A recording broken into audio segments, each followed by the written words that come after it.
Your attention, please, ladies and gentlemen. You're watching, yes, the Yankees Entertainment and Sports Network.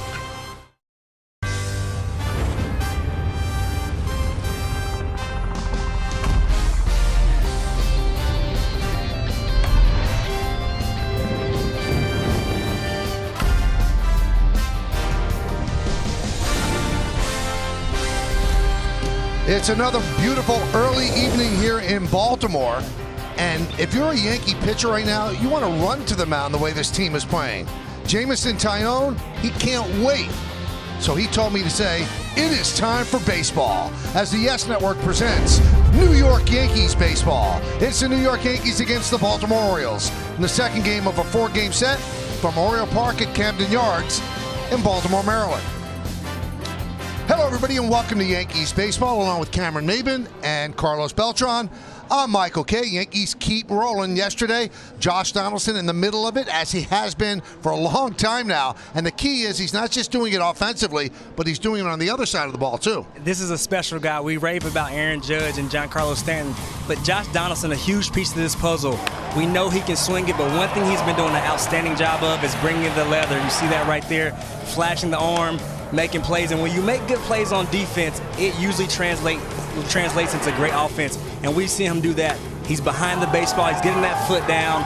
He's feeling good. And he spoke to me earlier about getting better pitches to hit. He felt like earlier he was just that guy in the lineup that was having a tough time getting pitches to hit. He's getting those pitches now. He's not missing, and it's a beautiful sight for the Yankees. Last 20 games, 294, 4 home runs, 11 ribbies, a strong OPS of 966. Now, we know Giancarlo Stanton has always been a great hitter. He had a season where he had 59 home runs. He's a more complete player of late, Carlos, and maybe that makes him a better player overall. He's playing a lot of right field. Well, Michael, we forget a lot of times how Giancarlo Stanton is a great athlete out there. He's a guy that can really flash the letter. You know, he's a guy that a lot of times when you play as a DH, and that could mess your rhythm. And the fact that he's in the outfield, I think that will translate into his offense. And, you know, he's such a great athlete. So I'm happy to see Giancarlo Stanton play more outfielders. And he's not just playing out there, he's actually playing very, very well. So since 2021, that's 166 games as an exclusive DH, 264. As an outfielder in 42 games, 316. And it also opens up a lot of moves for Aaron Boone, where he could rotate that DH spot and give guys a half day. Well, the Yankees played so well yesterday. Luis Severino with a strong start. And the offense, well, it was the long ball. The Bronx Bombers were in Baltimore. When we come back, lineups, first pitch, baseball, next on Yes. So why don't we take a look at tonight's Yankees starting lineup, brought to you by TikTok. It starts on TikTok. It starts with DJ LeMahieu. He will play third base. Aaron Judge back in the lineup in center field, batting second. Anthony Rizzo at first base hits third. Cleaning up the right fielder, Giancarlo Stanton. Josh Donaldson will DH, will bat fifth. Batting sixth, playing second base, Gleyber Torres. Joey Gallo in left field will hit seventh. Batting eighth and playing shortstop, Isaiah Kanafalefa. And the catcher is Kyle Higashioka. He will bat ninth, and he will catch the Yankee starter, Jameson Taillon. Spencer Watkins will get the start for the Orioles. This will be his seventh start, 5.19 ERA. Too many walks and not enough strikeouts in 26 innings. He's allowed 4 home runs. Spencer Watkins a little better than it looks. Before his last outing, he had a 3.22 ERA. And after that, it was a little bit inflated, giving up 7 runs and went over a 5. He features a 4-seam cutter and a slider. He does have an occasional changeup and curveball. Not a lot of familiarity with this young Orioles right-hander, but last year out of the bullpen, he did give up a homer against DJ LeMahieu and Joey Gallo. So 2 guys that do have a little bit of experience. Well, let's check out the Orioles defense, brought to you by your local Tri-State GMC dealers. Austin Hayes is back in the lineup. He's playing left. Cedric Mullins in center, and Ryan McKenna over and right. In the infield, it's Nevin, Urias, Odor, and Mancini, third to first. Ben Boom is behind the plate, catching Watkins.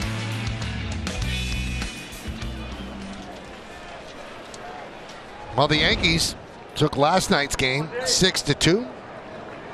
And now DJ LeMahieu, who struggled last night, a rare night for him.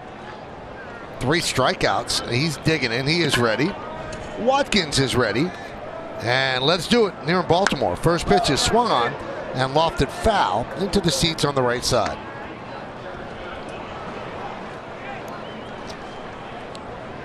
Yankees off to a 26-9 start. The Orioles are 14-22. Punched out right field. On the run is McKenna, but it lands foul. 0-2.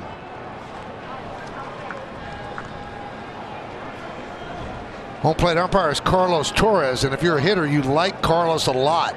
Most hitter-friendly ump in 2021.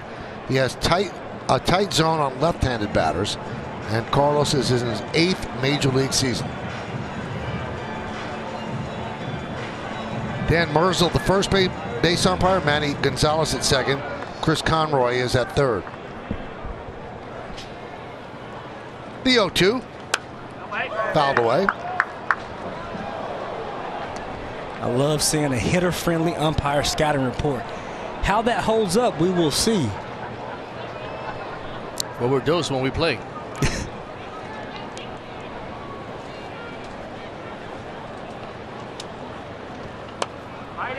Another foul ball.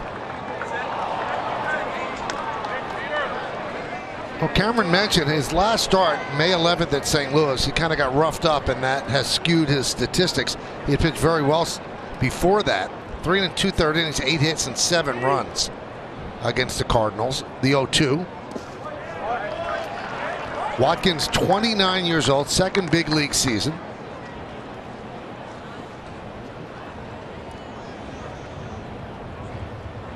Made his Major League debut last July.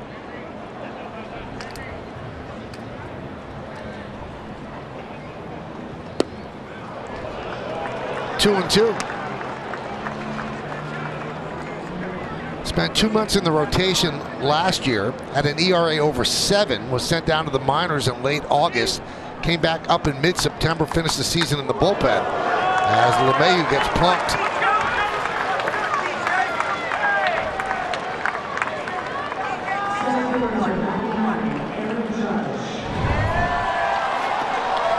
It's a quality at bat by DJ LeMahieu, spoiling some tough pitches, laying off a few close pitches, and then having an opportunity to take that ball right there off the shoulder and get something started for the Yankees.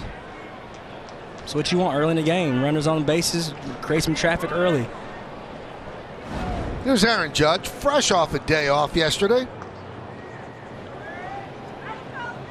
In 6 games against the Orioles this year, he's 7 for 21.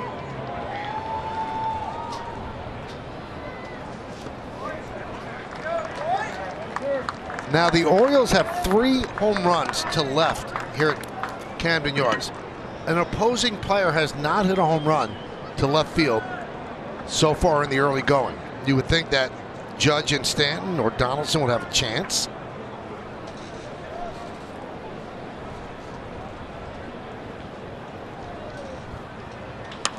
That one's drilled deep to left field.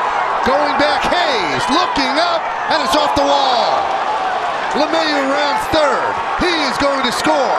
Judge is going for 3, and he is out. An RBI double for Judge. He hit it off the high wall, and the Yankees have a 1-0 lead. Well, Michael, that was a great ball hit by Aaron Judge. Line drive to left field. Just trying to stretch it to third base. I love the hustle. Unfortunately, he was out of the bag, got called out.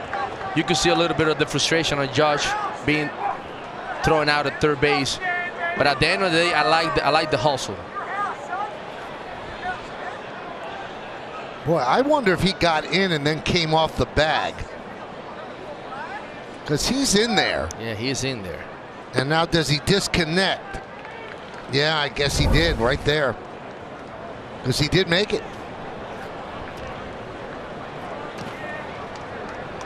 Well, last year that ball was about 20 rows deep.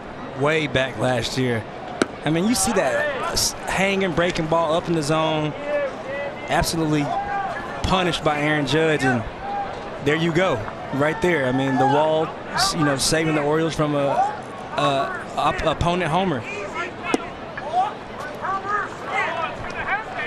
3-0 on Rizzo.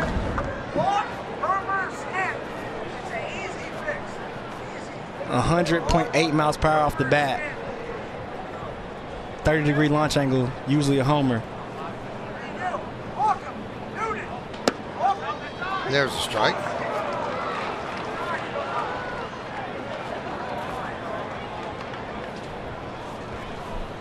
But regardless, after a day off, that's a nice sight to see. Aaron Judge coming off the bench after a day off, ready to go from pitch one. That's a beautiful sight for the Yankees. Striking first, always a great job when you have pitching like these guys have. 3-2. Well, Anthony yesterday had a nice home run. You know, in the last 15 days, he's hitting 143, which was good to come through yesterday for him. Hopefully, he can go out there and have a good day. You see the swing by Aaron Judge. Again, hanging, breaking ball up in the zone. Behind the ball, beautiful rotation like he does. And you can see him reading the ball, running with his eyes up. And I love the effort by Aaron Judge, doing his best. The big man showing off his athleticism. But again, that's a big man running fast, and his momentum just taking him right over the back. But beautiful swing behind the baseball, firm front side, palm up, palm down. That is a textbook swing from Aaron Judge, and a beautiful sight. Here's Stanton. Now, Aaron Boone thought that the wall and the new dimensions took a home run away from Stanton yesterday. This one definitely took a home run away from Judge.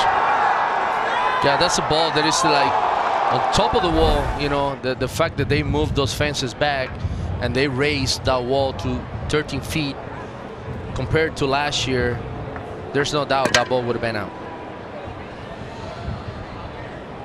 This place used to be a hitter's paradise. Well, to left field, it's not that anymore.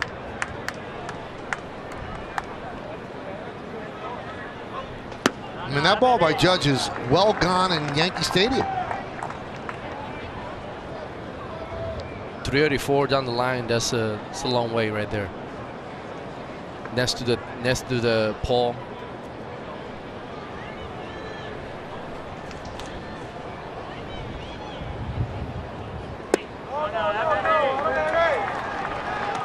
Well, Watkins is struggling. Count 2-1. And this is a recipe for disaster if you're an Orioles pitcher. Falling behind these Yankees batters who've been swinging the bat really well is the last thing you really want to do. Now, according to StatCast, guys, Aaron Judge's double would have been a home run in 29 of 30 Major League parks.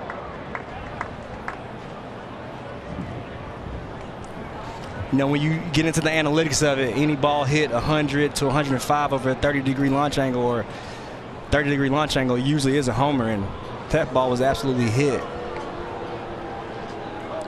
So Judge picks up his 28th run batted in. Yankees have a 1-0 lead. Rizzo's at first, Stanton's at the plate with a 2-2 count.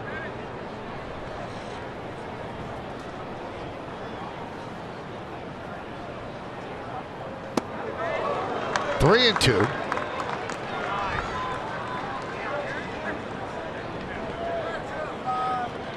Oh, Michael, 3-2 count for a guy that has been hitting 393 in the last 7 games.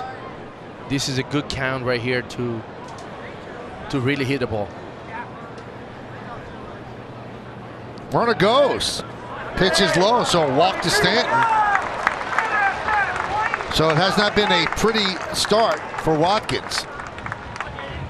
Let's take a look at the left field dimensions before this year. The wall was 7'4", 364 to left center, 382 to left, deep left center. Now the wall's 13 feet high, 400 to left center, 410 to deep left center. I mean, this is a park that you used to love and look forward to coming to as a visitor. And then we talk to the home guys; they really enjoy hitting here as well. But again, the Orioles, decided that they want to do something to bolster and help their pitching staff, and it has helped. The bullpen has done an outstanding job, but again, it's hurt them in the offensive department. And some of those balls that were homers are no longer that. Chris Holt, the pitching coach, goes out and talks. Last time we were here, You know, I talked to some people and they said that, you know, the analytics department did a deep dive on what that left field meant to the team, and they felt that the only way that they could attract free agent pitching was to make it less of a hitter's ballpark. But you want to attract free agent pitching, I think you got to pay them more money. Absolutely, and it's a give and take too. Now, what about the right-handed power hitters that, you know, will be available in free agency to come, and, you know, how do you convince those guys to come here? So it's a little bit of give and take, and, you know, definitely going to hurt the offensive side of it. Here's Donaldson. Jumped on the first pitch and popped it up. Urias is there for the second out.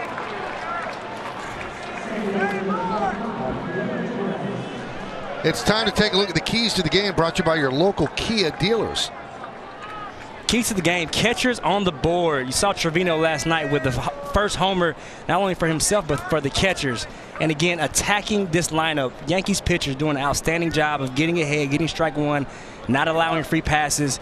And I'm going to use a quote from the great Giannis Antetokounmpo, don't play with your food. This is a lineup that struggled, had a tough time scoring runs. So, again, if you're this pitching staff, go right at them. Don't mess around. No free passes, and things should go well. That is the first time Antetokounmpo has been in any kind of like keys to the game. I just want to, don't play with your food. Wow.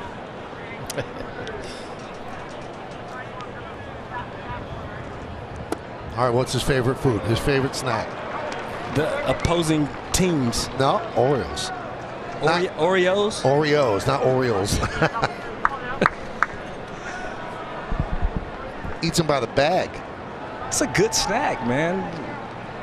Oreos and hot tamales, not a good combination.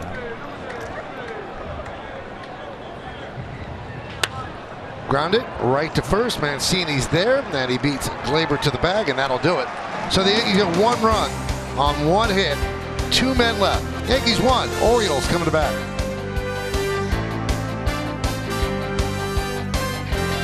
Give the Yankees one run on the top of the first. Now it's the Orioles' turn. Their starting lineup brought to you by TikTok. It starts on TikTok. It starts with Cedric Mullins in center, Austin Hayes in left, Anthony Santander is the DH. He's going to bat third. Cleaning up, Trey Mancini at first, and Rougned Odor at second. Ramon Urias, the shortstop, will bat sixth. Batting seventh, playing third base tonight, Tyler Nevin. Anthony Bemboom will catch. He'll hit eighth, and batting ninth and playing right field, it's Ryan McKenna.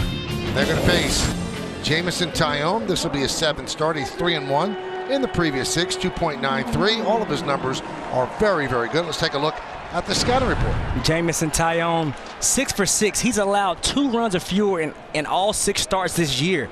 A guy whose command has been on point, only allowing 3 walks this season. And he spoke to me earlier about tunneling, you know, working his fastball, cutter, slider down and away, and then with his 2-seamer, 4-seamer cutter up and in, working each quadrant, delivering pitches that give the same perception. Outstanding job so far this year. Pitch to Mullins is high, 1-0.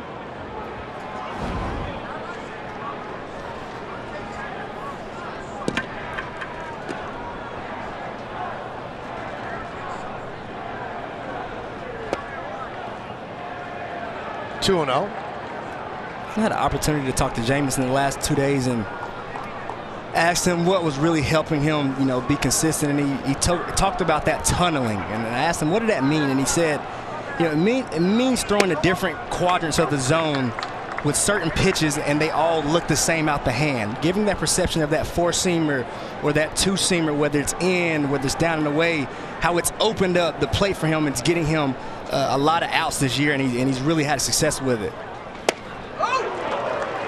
2-2. Well, he's been a different pitcher since July of last year. You know, the Yankees are 16-4 in his starts since July 1st.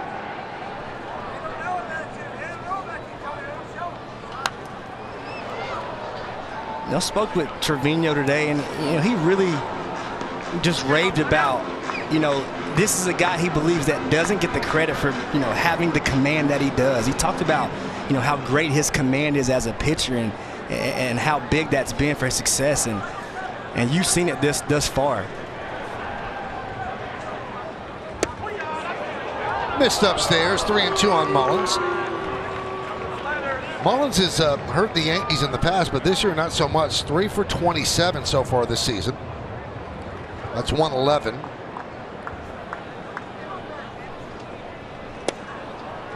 And that misses inside, so Mullins works a walk. Take a look at the Yankees defense, brought to you by your local Tri-State GMC dealers. Gallows in left, Judge in center, and Giancarlo Stanton is in right. That's the front line for a lot of NBA teams. LeMahieu, Canafalefa, Torres, and Rizzo third to first. In the infield and catching Tyone is Kyle Higashioka.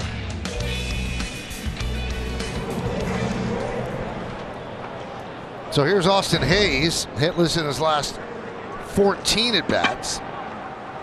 And that 0 for 14 follows a 12 for 21.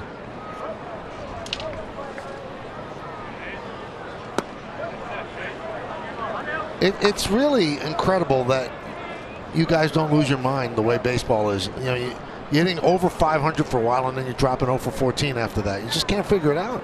I tell you what helps is when you start off hot like that and you go 0 for 14 and you look up and you're still hitting 291. That goes a long way, you know, in keeping that confidence up. Now, totally different on the other aspect when you start 0 for 20 or 0 for 14 and there's a 0 up there. You know, it can do things to you a little bit differently. Los, I don't know how you feel about that. Well, it does get to your head for sure. You know, there's no doubt that you really want to start the season in a high note, and but that's the game of baseball. You're going to go through ups and downs throughout the whole season. 162 games, hard to keep it sharp, hard to keep your swing there. So there's going to be struggles. Let's see if they turn 2. There's 1, and there's 2. Around the horn, 5-4-3. 1 pitch, 2 outs. And that's a beautiful sight after a walk. Look at that bat by Cedric Mullins coming right back, doing your job, getting that ground ball, and DJ looking more and more comfortable at third each and every day he gets those reps, and great turn from Glaber and a big double play for 2 outs for the Yankees.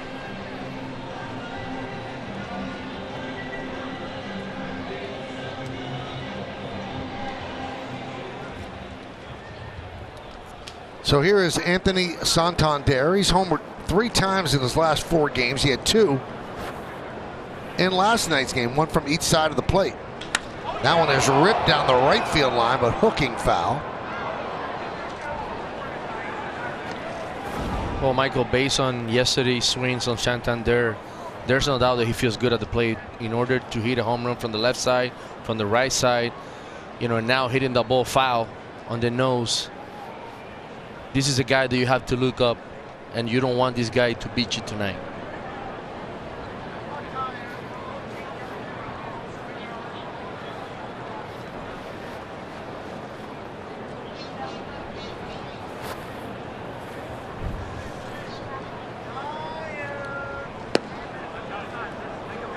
Now, he's one of the dangerous hitters in the Orioles lineup, so pitchers don't give him that much to hit. He has a 13.1% walk rate, which is in the top 15% of Major League Baseball. So he'll take the walk and pass the baton, but in this lineup, the baton is sometimes dropped.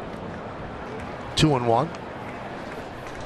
That's a great point, Michael. Like Carlos said, there's certain guys in this lineup, when you look at it, Cedric Mullins, Trey Mancini, and now Anthony Santander, a couple guys who you don't want to be those guys to beat you. So if you can get those guys out and make your pitches, it's always a positive. Orioles struggle offensively. They score 3.22 runs per game. Only the Tigers are worse in the big leagues. Tigers average 2.86 runs. And the Orioles don't hit for much power. 27 home runs. That's tied for 23rd in Major League Baseball. Swing and a miss. Santander is down on strikes.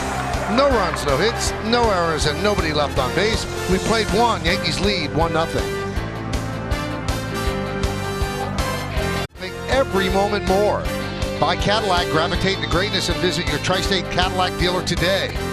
By Con Edison, committed to providing a clean energy future to all New Yorkers. And by the New York Lottery. Get out there and play.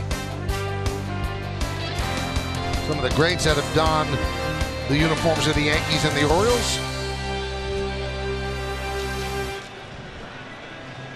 And there's the statue of the great Frank Robinson.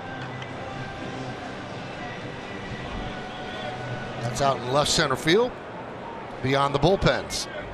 So 1-0 Yankees. As we start the second inning, it'll be the bottom third of the order. Gallo, Kiner-Falefa, and Higashioka. Joey Gallo will start it off.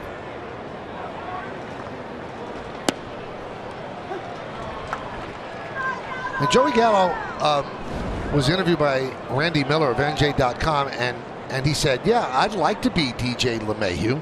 He said, but this is the hitter I am. These are the hands. This is the hand that I've been dealt. Which would lead you to believe that there's no way to change the style of hitter. Is that accurate? That you can't change the type of hitter you are? I think there's always a chance of a hitter to make adjustments. A lot of times, he's a big guy. It's hard for me to basically say how he feels. But at the end of the day, Joey Gallo is just one of those guys that he's a big power guy. He understands that, power is just part of the game that he wants to control. And I think he's willing to stick with that. Well, I mean, there's a trade-off. He is the poster child for the 3 true outcomes player that's so valued in baseball. That's strikeout, home runs, and walks. So he's going to strike out a lot. He's going to walk a lot. And if things are going well, he's going to hit home runs. I feel like the toughest thing as a hitter sometimes, because I know Joey's in the video room. I know he's in the cage, trying to get his swing dialed in. Mullins will run that down for the second out. Trying to do his best to get his swing locked in. But I've been a proponent. I do think there are some mechanical, things breaking down in the swing that I've noticed, here recently. But one thing, Coach, and maybe Carlos, you can allude to this. Sometimes you can get, what I had a hitting coach say is video drunk sometimes. Sometimes you can dive so deep in the video and so deep in trying to figure it out that you actually, dig yourself a deeper hole. So maybe he needs to just take a step back and relax and just have a week or, a series where you just go and play and trust your abilities and go have some fun.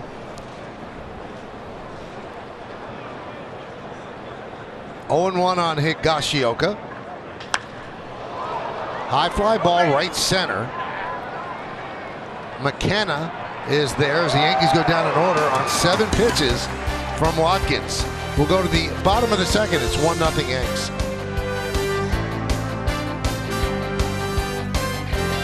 Go to the official hybrid vehicle of the Yankees, and tonight's picture is of Finn Russo.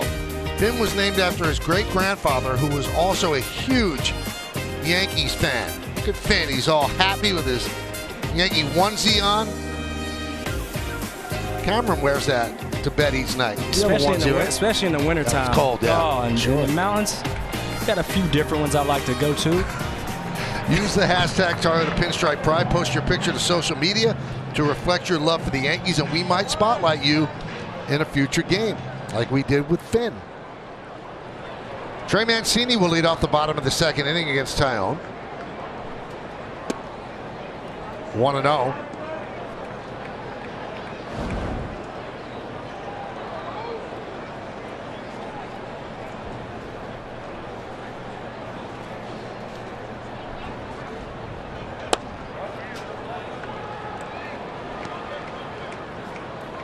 Now you're watching this game on your television right now, or your video screen, whatever you'd like to call it. And it all dates back on this date in 1939. This was the first sporting event in the United States that was ever televised. It was from Columbia's Baker Field, the Columbia Lions against the Princeton Tigers. Bill Stern called the play-by-play. Princeton won 2-1 in 10 innings. And it was televised on W2XBS, which was an experimental television station which eventually became WNBC. And now here we are, all these years later. Looped into center field. And it's caught by Kiner-Falefa. What a play for the first out. Looked like once it got past Torres that it would drop, but IKF was there. Just a nice play by Kiner Falefa. A lot of times those plays could be a little bit difficult because Gleyber Torres is going after that ball and Kiner Falefa also. That's why communication is so important in the infield and also in the outfield. It's almost a sigh of relief more than a celebration by Tyone. Tell you what, the last couple of weeks, Gleyber's frisky. The way he's running the bases and how well he's playing defensively, he's all over the place. Feeling good. Yeah, one thing I look at is the eye test, and when you look at Gleyber and when you go into the clubhouse, like I spoke about Sevy, I said, look at Sevy's shoulders. He just looks stronger. And when you look at Gleyber, he looks just like he's in really good shape. Like you said, he looks light on his feet. He's moving better. You know, he's definitely got a different type of energy and bop to him right now, and it's fun to see. He agrees with me.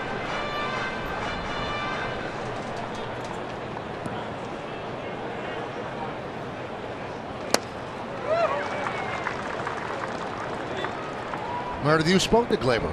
Well, Michael, I asked him about that play and just how difficult it was in the first inning yesterday that led to the double play. Eventually, Luis Severino got out of that inning unscathed, which was particularly important. There was a runner on third with nobody out, and Aaron Boone said after the game that he didn't think that Gleyber had any shot at that ball off the bat. He thought it was going to drop. Anthony Rizzo said the same thing, but Gleyber said that he's been trying to do a better job of anticipating where the ball is going to go, and you could tell defensively he just looks so much more comfortable this year. Aaron Boone spoke about that a little bit earlier today.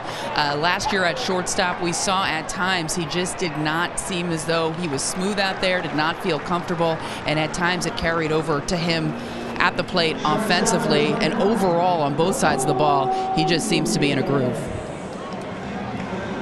Well, you could just see, I mean, the way he moves. I mean, his energy level seems so much better than it was last year. And he had spoke a lot about offensively wanting to get back to the player that he was in 2018 and 2019. And Aaron Boone said the other day he thinks that he may be even better mentally than he was back then. He's matured a little bit as a player. He feels as though he has a plan at the plate and knows what he wants to do. And Cameron, you've mentioned it a few times. When you see him using the middle of the field and right center, you know Gleyber's in a good spot offensively. Yeah, and that's what I've been seeing. And Carlos spoke about this yesterday. Or actually, we talked about it before the game. You know, a lot of guys want homers, but the homer is a product of a really good approach and a good swing. And Gleyber's been doing a lot of that lately. Well, the home plate umpire, Carlos Torres, really is shaken up after that foul ball, and once it hit him, Higashioka just walked toward the mound because he knew that Torres was going to need some time. So the Orioles athletic trainer is out there tending to him. You know, when you see the umpires around him giggling a little bit, we kind of can assume where that might have got the good ump.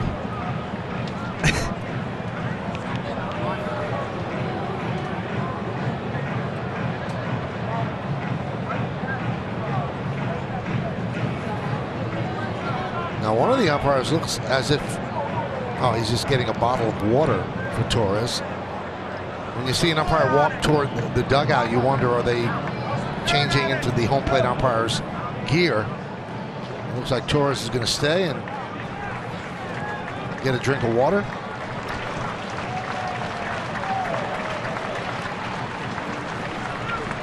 Smiling a little bit.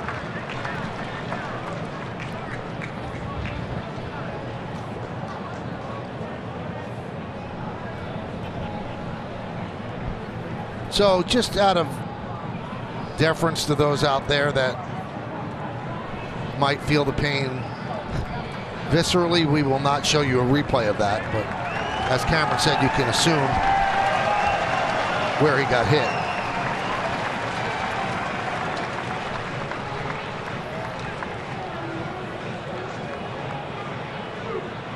So all is well.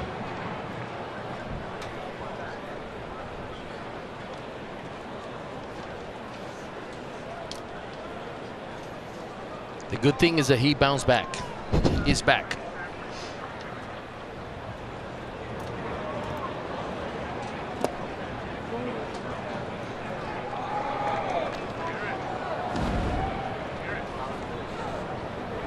One and one on Urias.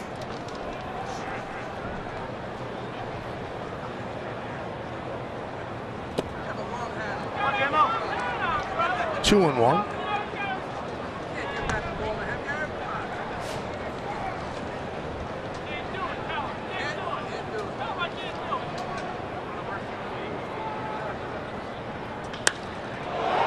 High drive into right center field, really gave it a ride, and that ball is gone. A home run the other way off the bat of Orioles, and the Orioles have tied the score at 1.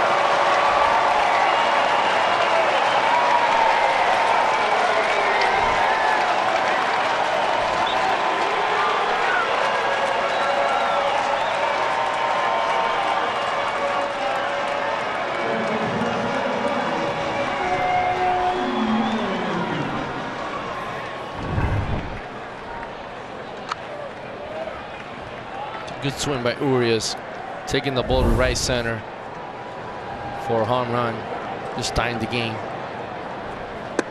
Upstairs to Nevin, 1-0.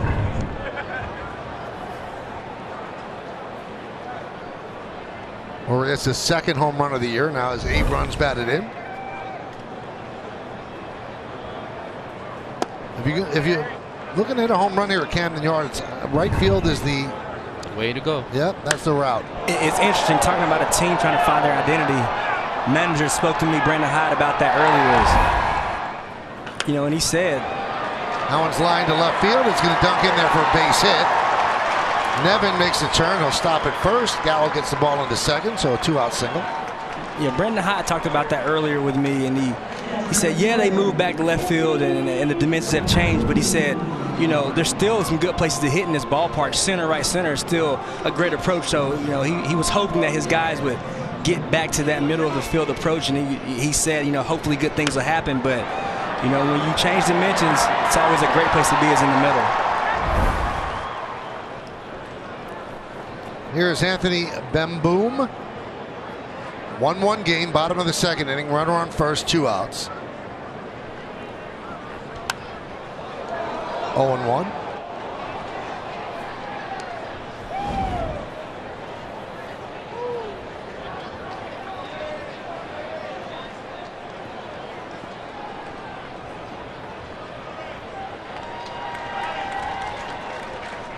Bemboom is the backup catcher to Chirinos, who caught yesterday. And they're just waiting on the arrival of Adley Rutschman, the first round draft pick of the Orioles, 24 years old. He's at AAA, doing very well. Had an injury to start the season, but he could be called up at any point. One of the top prospects in all of baseball.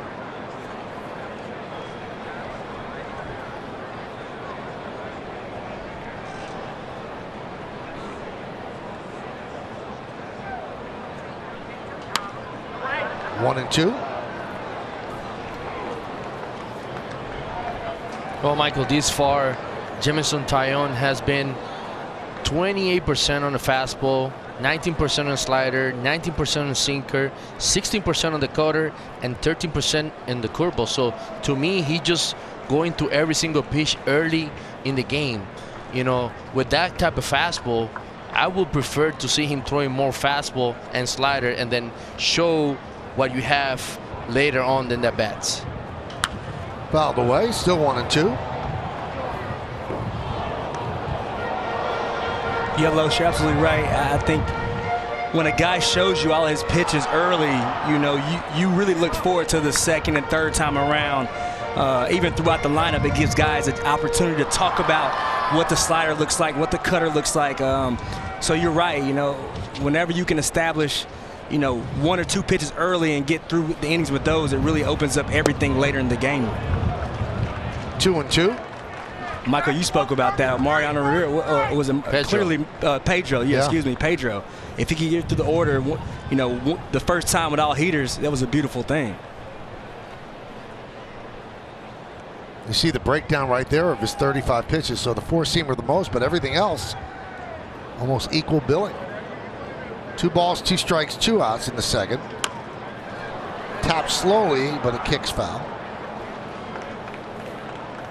I mean, I'm not a pitcher, and it's hard for me to talk about this, but you know, when it's hard to control so many pitches for strike, You know, I think the first time around, you want to really attack this hitter. You want to really concentrate on your fastball on the secondary pitch. Second, third time around, that you can add other pitches to the hitter. So that way, I'm going to go there with it, and you're going to throw me a pitch that I haven't seen.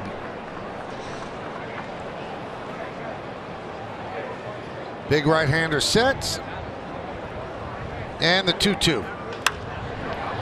Grounded to short right field. Torres is there. And he gets the hustling Bamboom for the final out. But the Urias home run has tied the game. It's 1-1 as we go to the third. Your local Tri-State Audi dealer today.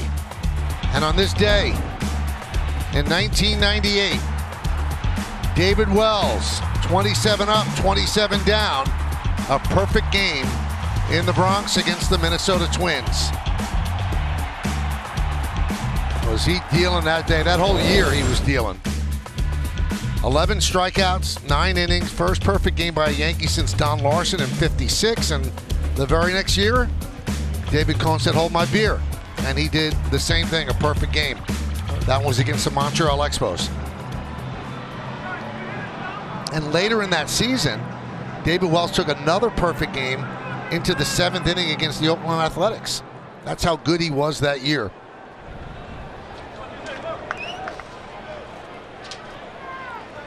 DJ LeMahieu will lead off. He was hit by a pitch in the first inning, came around to score on Judge's double off the high left field wall.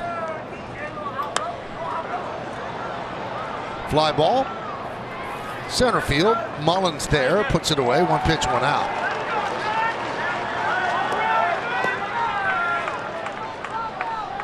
Judge has a lot of game on his uniform today.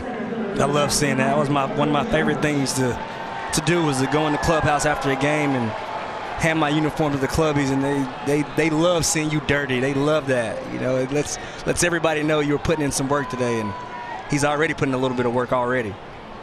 So would you do an eye wash slide just to get the dirt on him? I never did anything eye wash. No, ever. Wow. I'm a big fan of eye wash. This is the first inning. Judge with his 100th career double. And that is a beautiful sight. Big man coming right back after a day off, not wasting any time getting back to it and driving that ball. Used to seeing that ball going to the seats, but again, he'll take that for his 100th career double. And it's one of those things that when, you know, you before you play the game, you know that you're so close of that milestone. So it's in your head. So the fact that he's capable of reaching that is just great. I mean, he has such a short career, and early, you know, he's a young guy, and his future, you know, is going to be great in baseball, and the sky is the limit for all the things that he's going to be able to accomplish in baseball.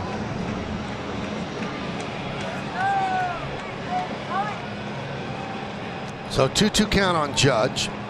The RBI picked up in the first is 28th of the year. Stanton leads the team with 32 ribbies. Judge has 12 homers, Stanton 10, Rizzo 10, and those three are the first trio of Yankees to have double-digit home runs after 35 games of the season.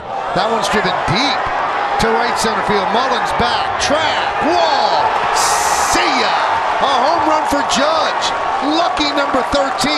Yankees lead 2-1.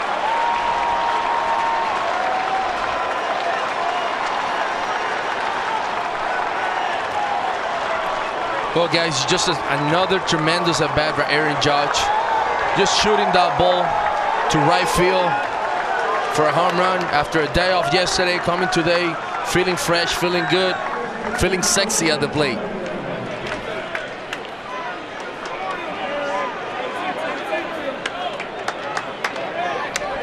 Feeling sexy at the plate. Wow.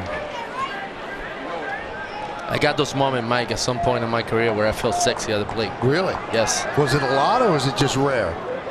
No, there were times where, you know that things are working. You know that your body's in a good position. You know that you took a BP and everything. You just feel like it's moving well. And you know that you're going to the game and you're like, man, I feel sexy today. Nice. I haven't felt that in 30 years. Sad.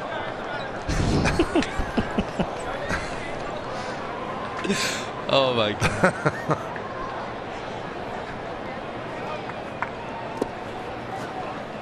2-1. Just a tremendous sound. This ballpark just played well for him. Judge has a good swing, staying inside the ball, shooting the ball to right field. That's what he does best.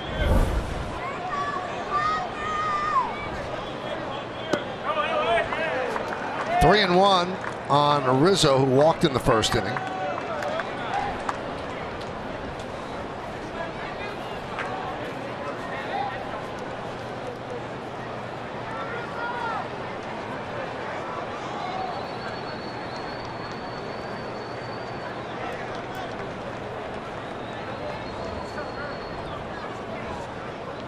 And the 3-1.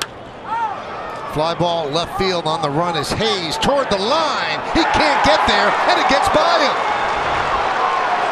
Rizzo rounding second, a big turn. He'll stop right there and take the double.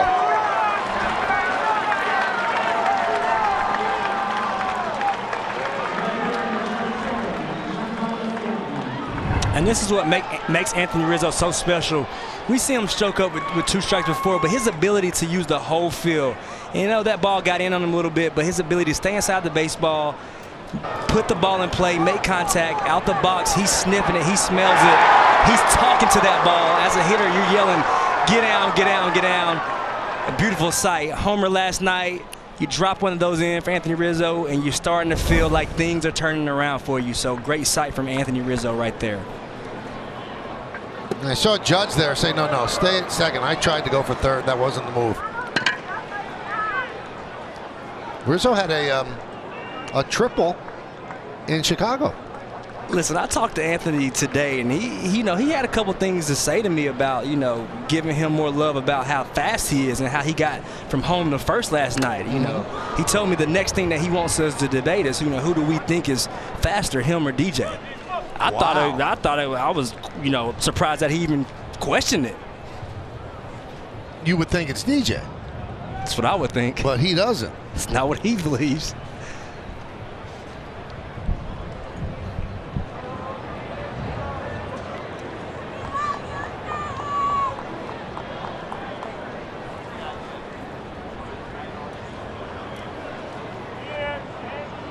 What would you say yesterday? He has soft feet? Good feet, soft hands, feet of a Dancing with the Stars contestant.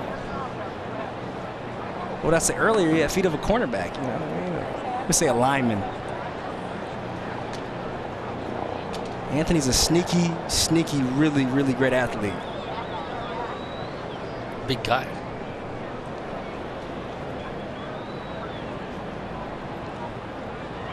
Chasing the speedy Rizzo back to second.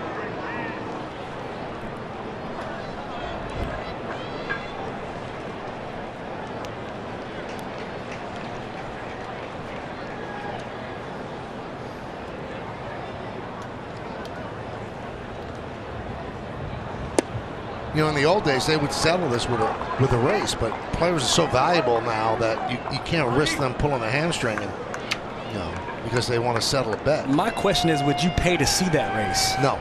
I don't know if I would pay to see that race. Love those two guys, but I think I'll pass on watching that one.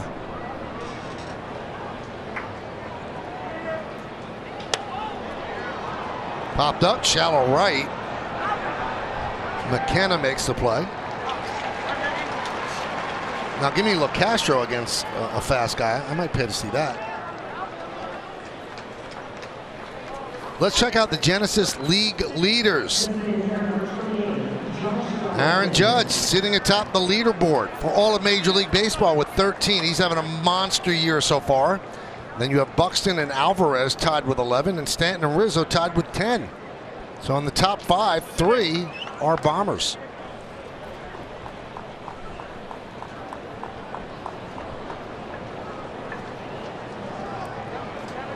So here's Donaldson, popped to short and shallow left in the first inning.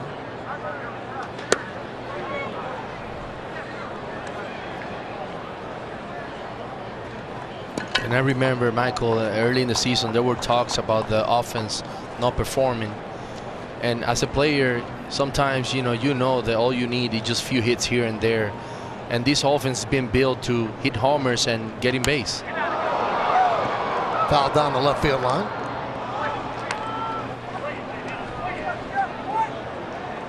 There's not an easy out from top to bottom. You're going to have a guy, you have to face a guy that's going to work the count. You have to face a guy that really can do damage and hit the ball out of the ballpark. So for pitchers, it's got to be exhausting going through this lineup.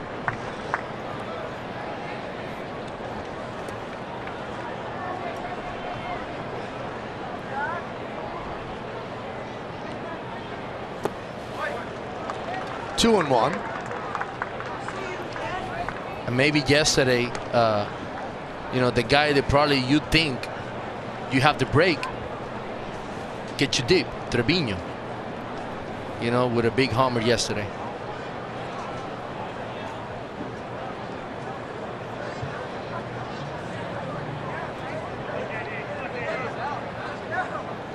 The 2-1. 3-1.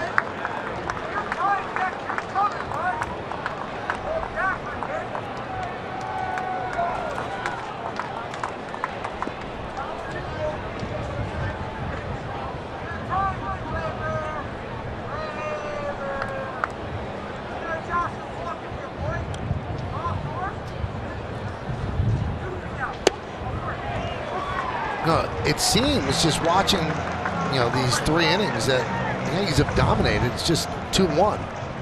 Seems like they should have much more on the board. They've had Watkins in a lot of trouble. But both ribbies off the bat of Aaron Judge. A double and a home run. Here's the payoff.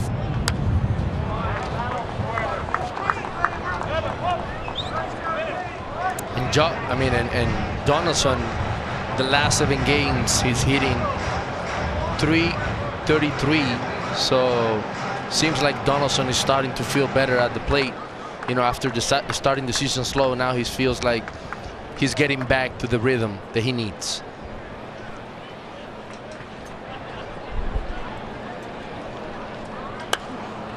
Spoils that one. Donaldson has reached base safely in 22 straight games.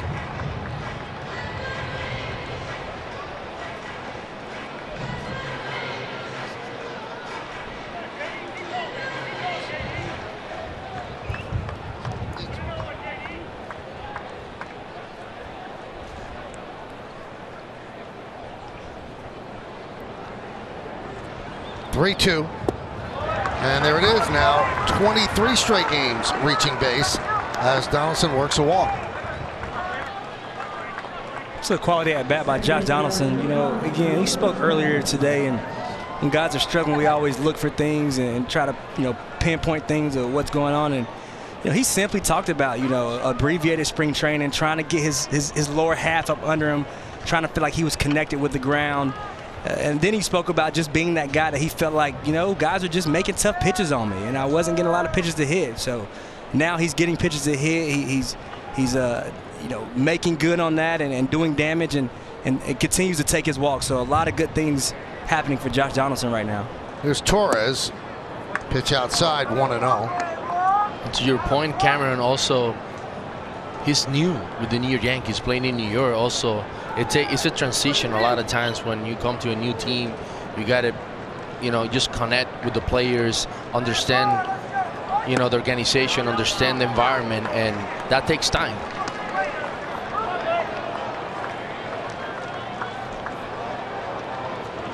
No one up in the Orioles bullpen. Watkins has 58 pitches here with 2 outs in the 3rd.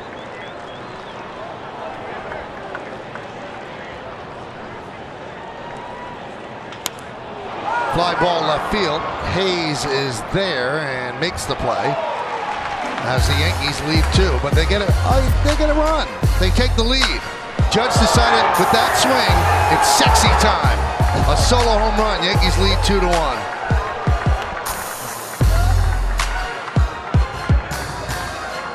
It's time for tonight's injury report, brought to you by Montefiore, state-of-the-art healthcare in New York City, Westchester, and the Hudson Valley. Domingo Germán has been on the 60-day IL with shoulder issues. He is making significant progress. He's expected to throw live batting practice this week. And Aaron Boone was asked, Michael, the other day whether or not they see Germán as a starter right now or a piece in the bullpen. And as of now, they still believe he is going to be a starter. So the Yankees could eventually have some decisions that need to be made, but a good problem to have if you're the organization who has had great pitching to start the season. Ryan McKenna swings at the first pitch and fouls it back. Yankees have a 2-1 lead on the strength of, well, Aaron Judge. Just missed a home run to left field in the first inning. Got an RBI double thrown out at third, trying to get a triple. But then he dispensed with that nonsense and went the other way and hit a home run to right center. Gave the Yankees a 2-1 lead.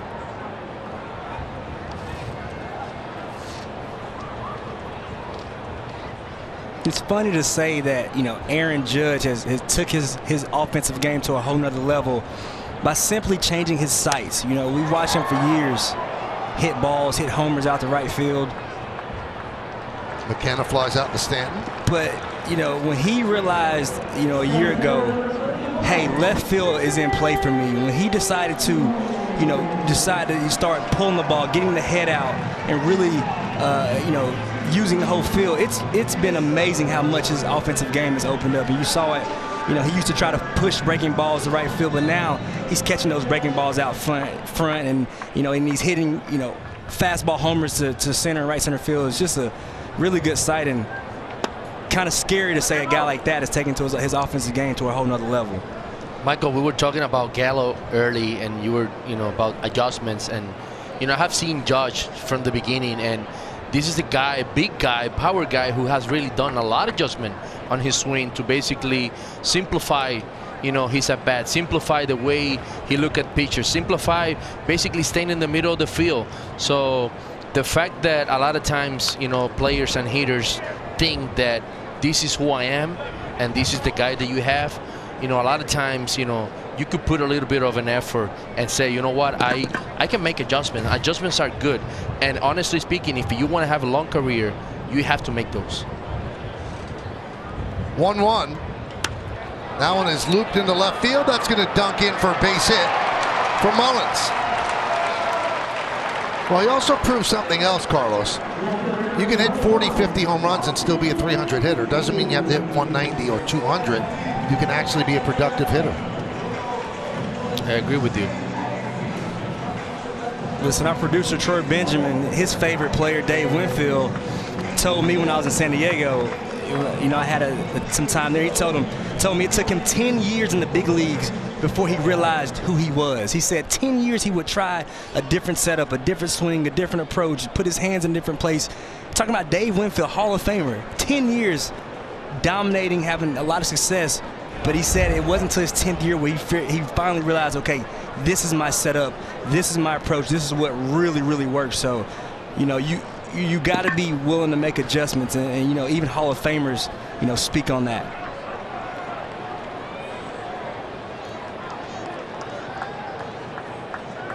Mullins leads off first. He's a threat to go. 30 stolen bases last year. And they're keeping him close.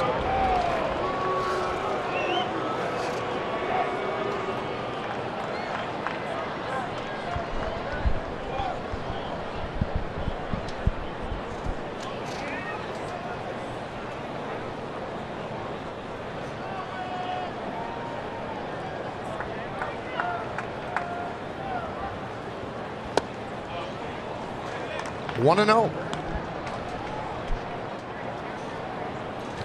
And if you're the Orioles right here, right now, with speed on third base, you want to create something. You want to, you want to move the guys. You want to hopefully get the guy on third base going and try to hit the ball to right field, so you have men on first and men on third. Now, we've told you this before. The Yankees have worked so hard in controlling the running game. Now, Mullins is 6 of 8 this year. They work on throwing over, slide steps, anything to give the catcher a chance. And that is under the direction of the third base coach, Luis Rojas. That's his thing. And there's a strike.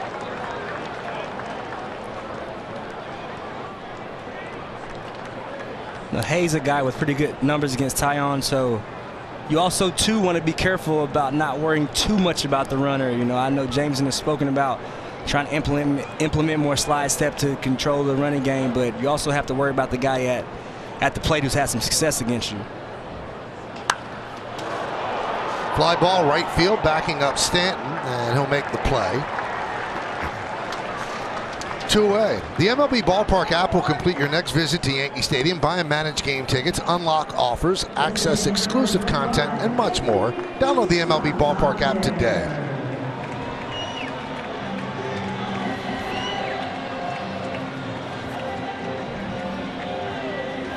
Here is Santander.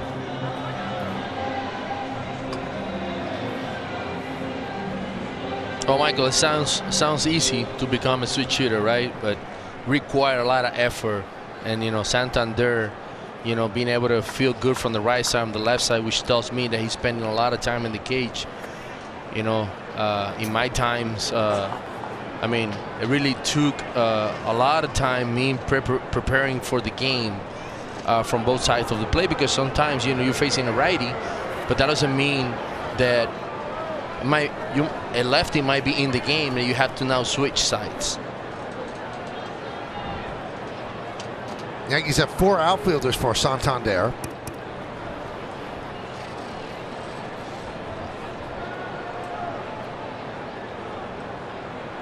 Runner goes, pitches high, throw to second. Stolen base for Mullins. And this is what makes guys like Cedric Mullins really good base stealers. He was patient. He waited for his jump. He waited on Jameson to give him a high leg kick. Might have a replay here to see if he came off the bag, but a great jump, and that's a bag that you get on the pitcher, not on the catcher. Good job of staying connected to the bag, and just a great jump by Ced Mullins. That is what good base stealers do. They don't get too greedy, but they wait for their spots, and he picked his spot right. So 1-0 on Santander. 2-0. Cameron, also going to your play, stolen base, also great heads-up plays by kind of Falefa going back to third base, covering that bag, and also Kyle Higashioka. You know, it's a slide head first. A lot of time it's difficult for the runner to see if third base is open, but third base was open for him. Yankees take one of the outfielders away as Santander swings and misses. 2-1. Back to 4 men in the infield, although Gleyber Torres in short right field.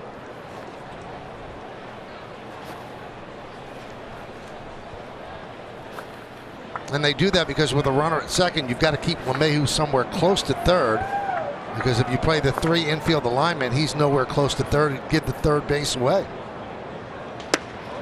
3-1.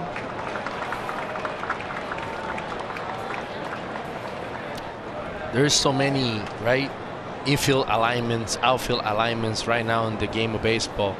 You know, it's hard to keep up a lot of times with guys moving all over the place.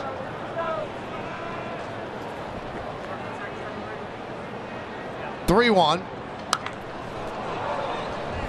3-2.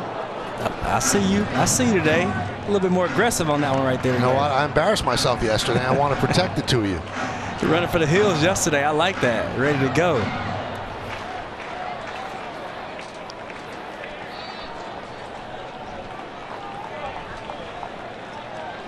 Mullins at second. Yankees lead 2-1. We're in the bottom of the 3rd inning. 3-2 count on Santander.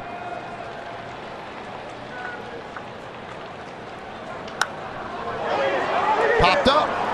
Higashioka toward the screen, makes the play, and that'll do it. No runs to hit, no errors, and 1 man left on base. We're going to the 4th inning. Yankees lead.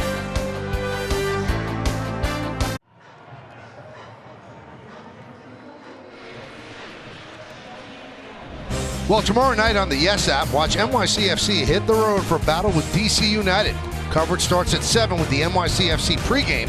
Then kickoff will be just after 7:30, streaming live on the Yes app. And NYCFC is almost as hot as the Yankees. NYCFC reigning champs in the MLS, and they are unbeaten in their last 5 games. Audi scoreboard, Yankees lead 2-1.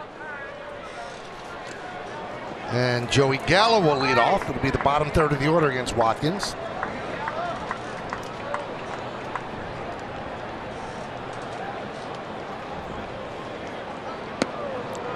And a strike.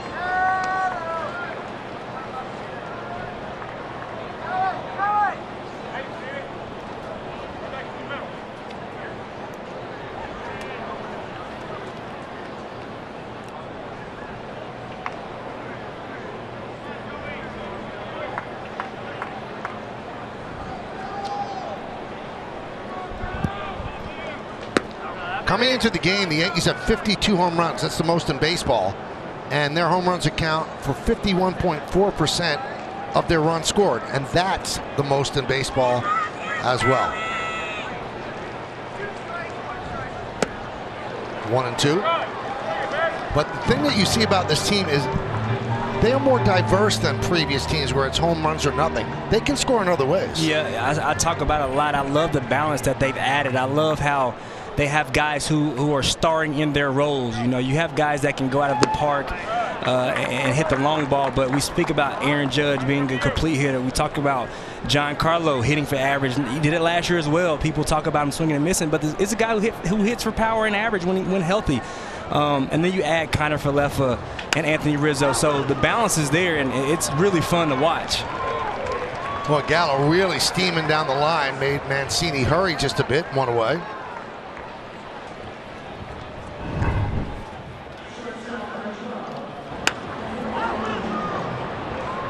See Joey still playing the game hard, still respecting the game, and you know, if you play the game right, you continue to respect the game, good things eventually will happen for you. So you just got to continue to just keep grinding, keep pushing. The game will reward you.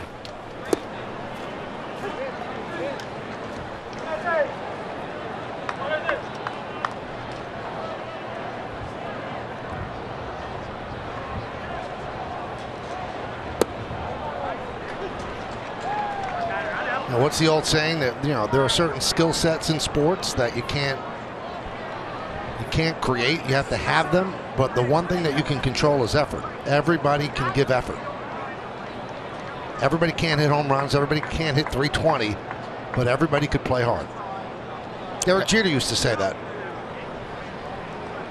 I agree with you, Michael. Connor Falefa goes down on strikes. And a lot of time, because of frustration, you can get caught up in not running. And that's a bad feeling, because you know that you're not performing, you don't feel good at the plate, and all of a sudden now you're not putting the effort. And that's what when Cameron said, you know, you have to respect the game, you have to basically do the best you can to give a good effort to third base. So here's Higashioka, fly ball to right in the second inning. Joey Crable warming for the Orioles in their bullpen. Let's look at the game time weather presented by Bigelow, the official hot tea of the Yanks. In a word, it's a beautiful night here in Baltimore. 76 degrees, humidity 33%, wind out of the northwest at 13 miles per hour. And Higashioka picks up a line single to center.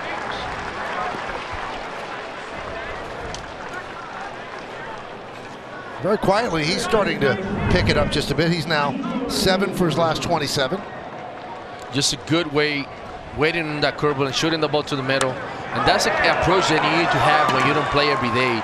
You know, when you don't play every day, you just can't come to the ballpark and start thinking about home runs or hitting balls in the gap. I think your best friend will be the middle, so you have to really stay there. Here's LeMahieu. He's 0 for 1, hit by a pitch and scored a run.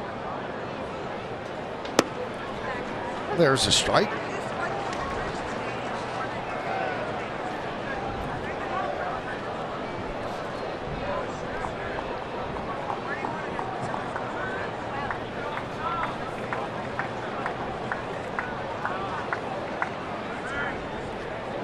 The 0-1. Told you the Yankees 26-9. That's the best record in baseball. And the 26-9 is one of the 6 best starts to a Yankee season over the first 35 games. 2 other teams went 28-7. The 39 Yankees, the 28 Yankees, they both won the World Series. The magical 98 team that won 114 regular season games and 125 and 50 when you include the postseason, they were also 26-9. 1951, 26-9, they won the World Series. And 1926, 26-9, but they lost the World Series that year.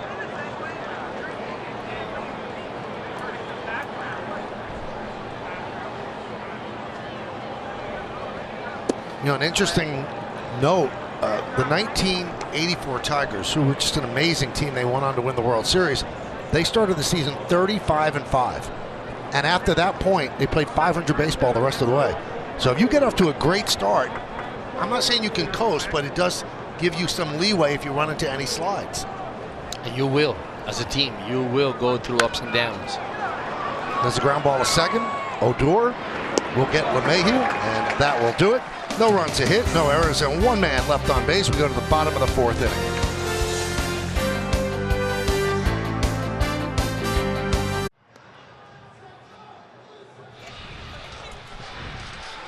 Well, fans, due to the rainout on Friday, May 6th, the Yankees have rescheduled their annual Star Wars celebration for Wednesday, May 25th, when they take on these Orioles. There'll be a special Star Wars theme for the game, and the first 18,000 guests in attendance will receive a special Yankees Yoda bobblehead.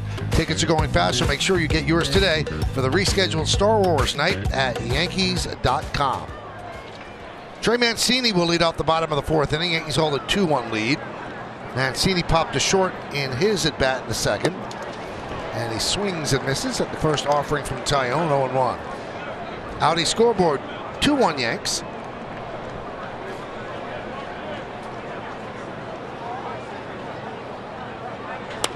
That one's lined into left center field. It's a base hit. Cutting over is Gallo. He'll get the ball in quickly, and it holds Mancini to a single. It's time now for the Charmin Ultra Strong Stats.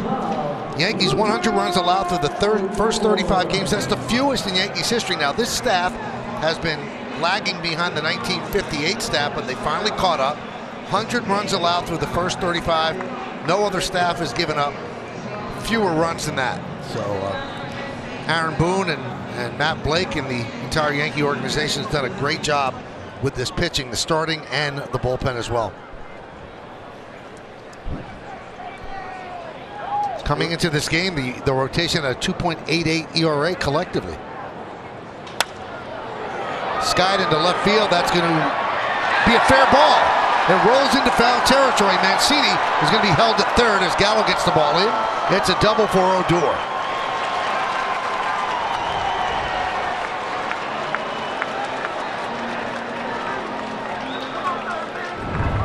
Just one of those hits where when you're scuffling at the plate, you know, you want to hopefully get some of those. This time Odor came through for the Orioles, just dropping that hit to left field, and just now there's action on the base path.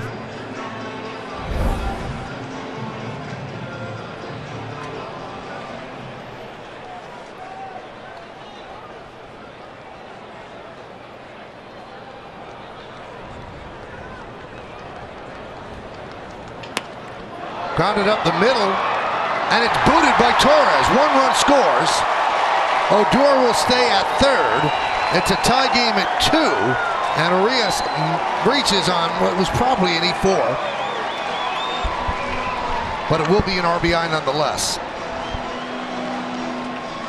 And a few things transpire on this play right here. You know, the middle infielders pause for a second to see if Jameson is going to pick this ball up, and then you see some indecision in the middle of the field about who's going to take this ball, and it causes Gleyber Torres to be in between on this ground ball. So a break for the Orioles, and here is Jameson Taillon trying to get another ground ball, get himself a double play.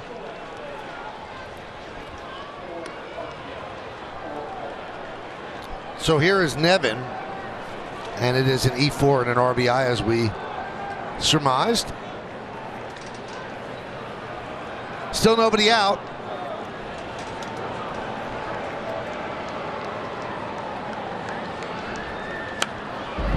Now this is an offensive outburst for the Orioles because they have had 19 games this year where they've scored 2 runs or fewer. Only the A's have had more.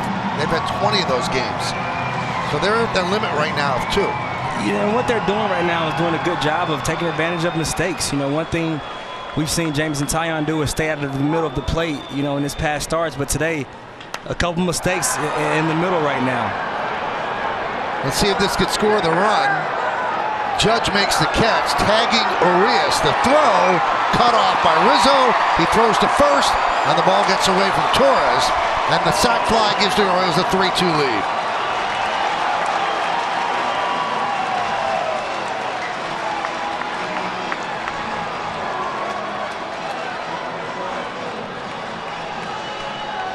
You know, talking about pitches, you know, catching too much of the plate, and you can see right here another pitch by Taillon right here, breaking ball. And this is the pitch that, you know, they've done some damage on this inning, that breaking ball. So we'll see if he can get back to establishing his heater, slider, and his cutter. A little damage on the curveball this inning. One man out. Here's Ben Boom.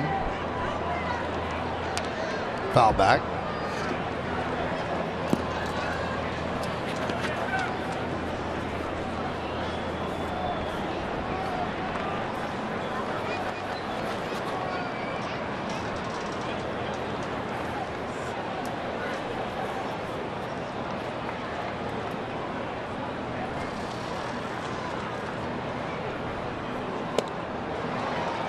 Oh, and 2.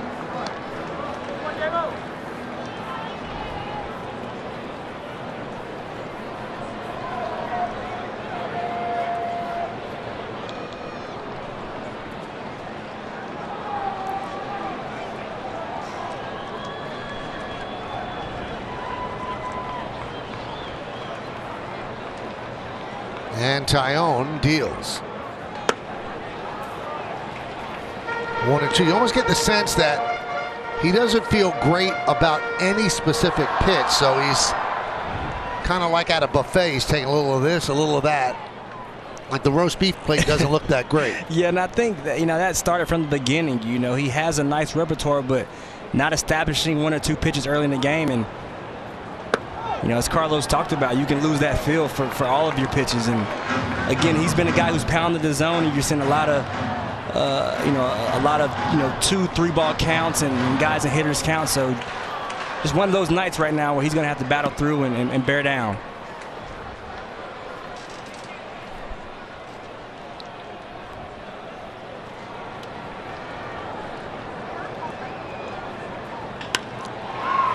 Let's see if they can turn 2. There's 1. Ben Boom runs well, and that's all they get.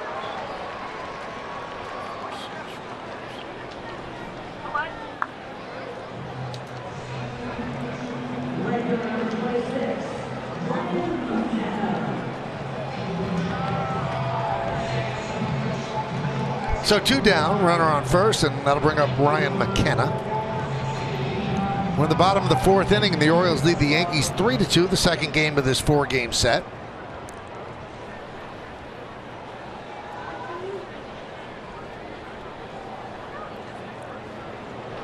Along with Cameron Maybin, Carlos Beltran, and Meredith Morakovitz, I'm Michael Kay.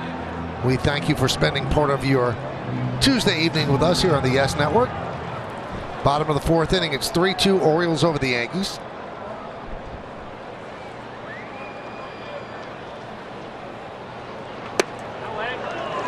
Oh, and 2.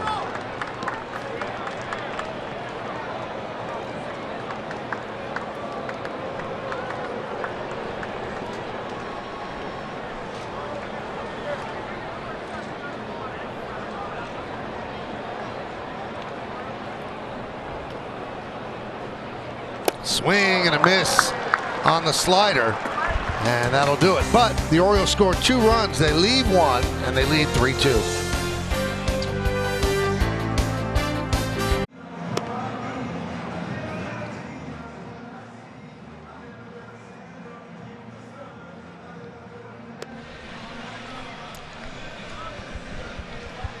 Well, thank you, Ryan. Let's go around the majors. Gary Sanchez heating up, 5 for 15. 3 doubles and 2 home runs, 4 ribbies in the last 4 games. Bryce Harper in May hitting close to 400. Just can't get in the outfield. His elbow's bothering him. And Jay Godorizzi was carted off last night at Boston covering first base. Lower leg discomfort. 5 home runs in an inning. So the Orioles have taken a 3-2 lead. They go to their bullpen. Joey Crable will take over. This will be his 16th game. And it'll be Judge, Rizzo, and Stanton against Crable. That's 2, 3, and 4 in the Yankees order. And really, the Orioles are leading Aaron Judge 3-2 because Judge has accounted for both Yankee runs. RBI double off the high left field wall in the first. He tried to turn it into a triple, got thrown out. And then a long home run to right center, his 13th home run of the year. That's good for the major league lead. He's having a great season offensively and defensively. I mean, perfect day today after a day off yesterday. What a great day.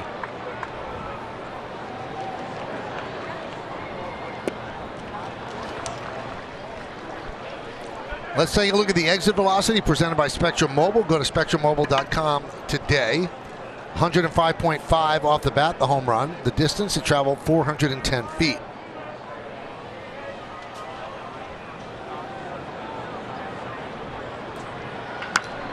That one's driven deep to center field. Going back, Mullen, still back, looking up. See ya! A home run to dead central. Judge has 2 tonight, and the game is tied at 3.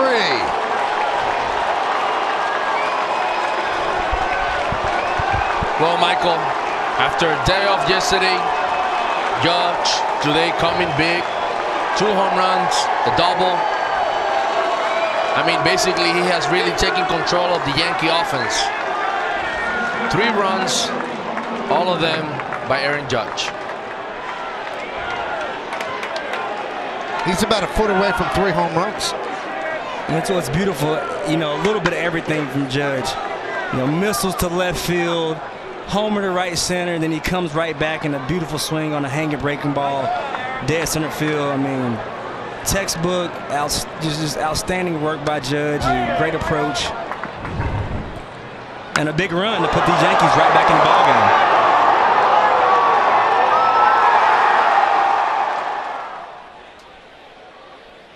Just a nice balance swing, being able to stay with that slider, shooting the ball to center field, keeping the hands inside. Grounded and backhanded by Mancini. He'll take it himself. Beats Rizzo to the bag, 1 away.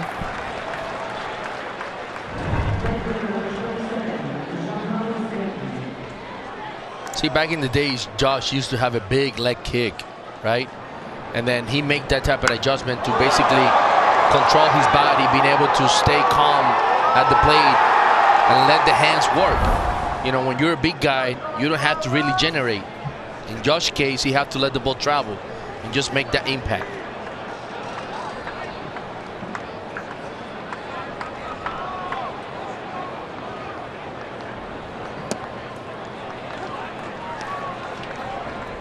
Oh, 0-1 on Stanton.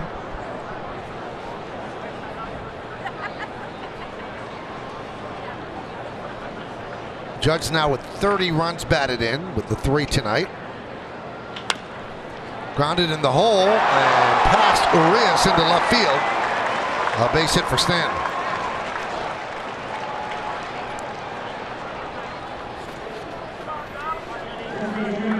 And this is the thing about Giancarlo Stanton. What looks like a routine ground ball comes off his bat, you know, 5 to 10 miles per hour harder than everybody else is in the league. And you know, I'm sure Urias wish he would have made that play, but again, this ball is hit a lot harder than it really looks by Stanton.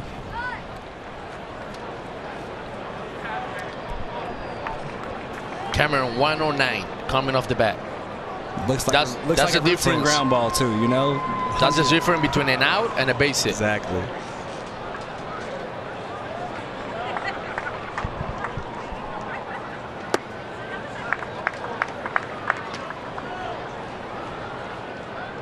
Probably in our case, maybe ground out to shortstop.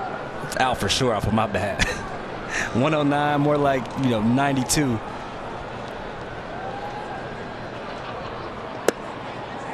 2-0. This is an area where the Orioles have been pretty good. Their pen has done a good job of giving them length and getting outs, and you see Brandon Hyatt turn it over to the bullpen immediately as soon as they get a lead because he trusts the bullpen. But good job by Aaron Judge. Nicely turned by the Orioles to get out of further trouble. Double play off the bat of Donaldson. But the Yankees tie the score on the Judge home run. Judge 2 homers, a double, and 3 ribbies tonight. Or more games. Who are they? Are you? Pretty good idea. Is Los one of them? It was the first one I thought of. Well, he's got the cheat code. He could tell us whether or not he was one. How many games? 11 plus. 11 plus games. No, I don't know. You know a guy? That's a lot. Maybe I'm there. Maybe.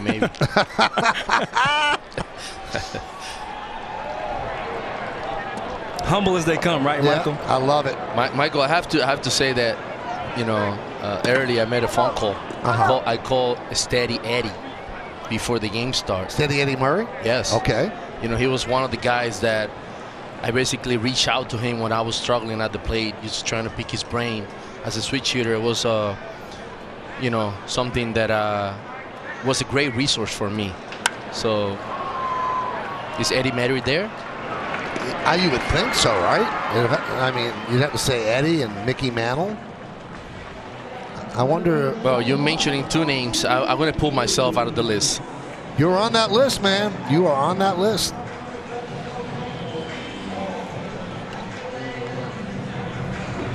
Michael King is up.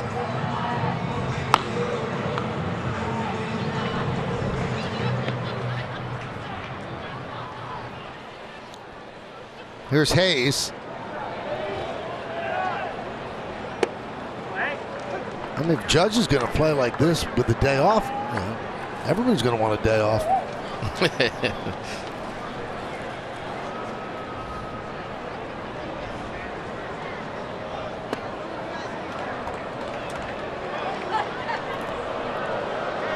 Michael, normally those days off, a lot of times when you're feeling like you're swinging the bat well and you take a day off, a lot of times you feel like you take a step back. In Josh's case, has been incredible. They have a tough stretch coming up. It's a stretch where they're going to have to figure out a way to get guys a day here or there. And I spoke to a few guys today. DJ, he said he didn't mind it. Donaldson said he didn't mind a day from time to time. So and they know they have guys coming in, stepping up right away. Hayes grounds back to Tyone. 2 down. Well, it's good to see Tyone settling it down right here, being able to go get 2 quick outs. I think he's smelling that he has a tight game. I need to protect this game right here. It's good to see him really getting these 2 outs fast.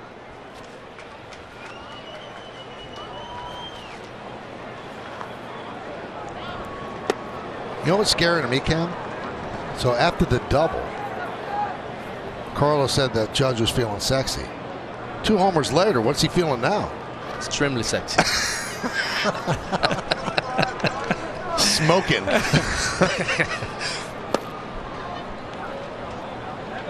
1-1.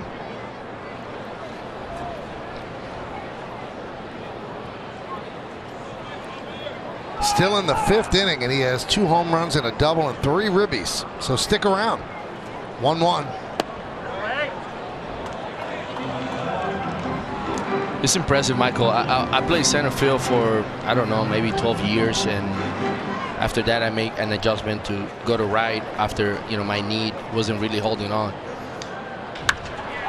He's going to test it out there in center. He goes back on the track at the wall. He does it all.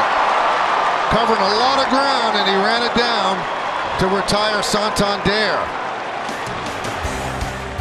Oh, this is a resume tape for this young man. Double, 2 homers, and a nice play in center. We go to the 6th.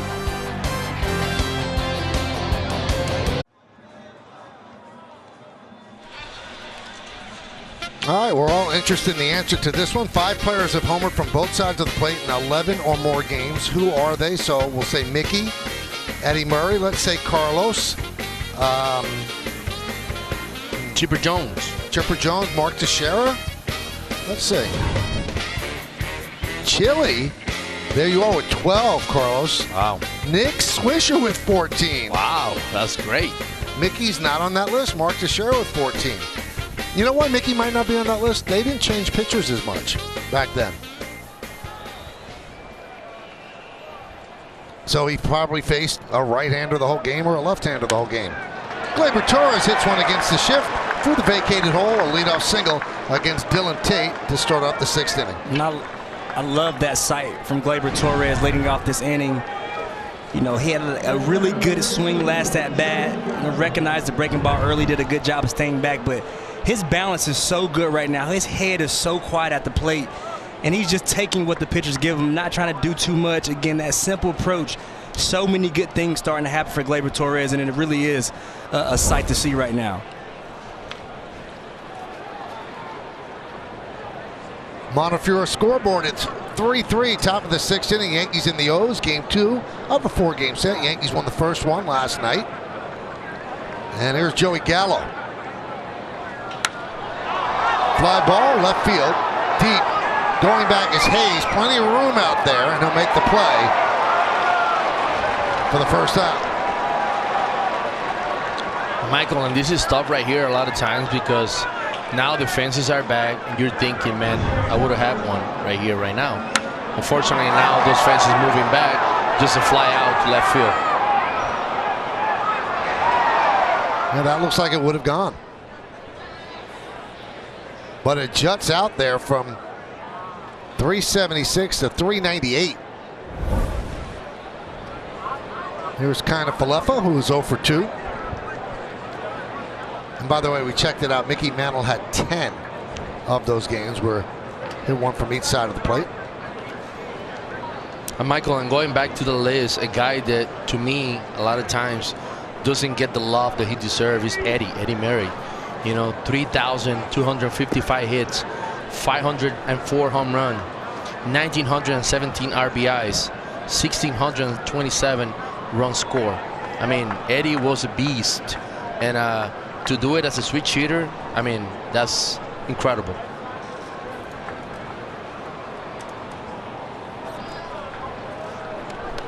Now, speaking of another great switch hitter, first we look at Eddie Murray. 21 big league seasons, Rookie of the Year, 8-time All-Star, World Champion in 1983, 3 Gold Gloves, and he made the Hall of Fame in 2003. Meredith Marakovits visited today with one of Eddie's close friends. That one hits kind of Falefa as Gleyber was going. So that gives the Yankees runners on first and second with 1 man out. So Meredith, how is our friend Ken Singleton? He is fantastic. Retirement looks great on him. I said, Kenny, you sure you don't want to come back? You don't miss us? He said, I miss the people, but he doesn't miss all the preparation. But Michael, as you know, Kenny is just a baseball fan through and through. He still watches us on Yes and watches Orioles games as well. And now he's enjoying a lot of time watching his grandson Jackson play as well as his granddaughter. So very happy. Lovely lunch. Happy to see my old friend. And I should have got him to say, look out. That's one thing. That's my one regret of the day. Yep. We miss you, Kenny. Higashioka swings and misses, and that got a piece of Bemboom. Well, for me, Michael, I didn't have the chance to work with Kenny, but it always was a pleasure every time he went down the field and talked to us as a player, shared his thoughts about the game. Great guy, soft-spoken, and just a gentleman. One of the great gentlemen in the game. Extremely insightful, too. I mean, he was one of the first people that reached out to me when I retired and decided to want to go into this avenue. I mean, he didn't waste any time reaching out, sending me his number, and letting me know that if I have anything, you know, his line was always open.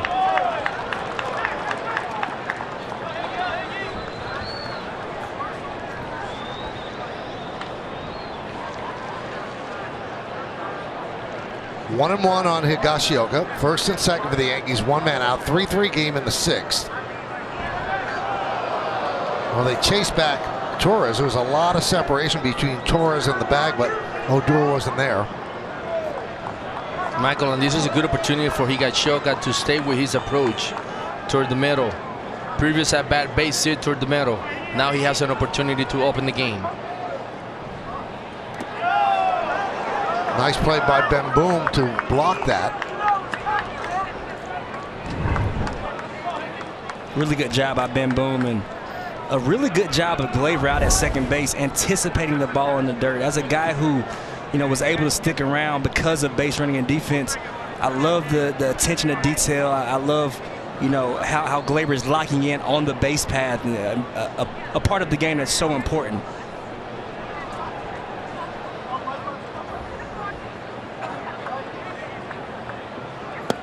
Two and two.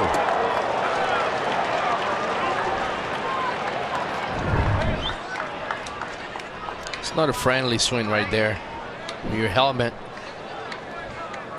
just pop up like that. He's thinking he wants to do damage for sure. Well, he's looking for his first home run of the year. He's 1 for 2 with a single tonight. 3 and 2 on Higashioka as LeMahieu waits on deck. And this is the part of baseball a lot of times where you don't understand as a hitter. You leave spring training with such a great spring training. Now you go into the season. You scuffle a little bit. Now he's just platooning behind the plate, trying to find his swing. Sometimes it's in your head. And a walk to load the bases.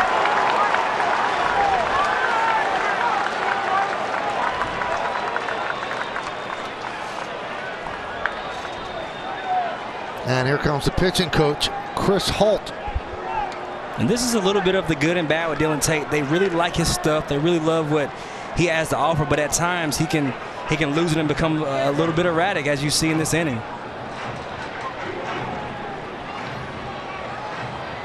So LeMahieu will come up with the bases loaded, and on deck is Judge. And one thing that we should note about Judge, it's kind of the elephant in the room.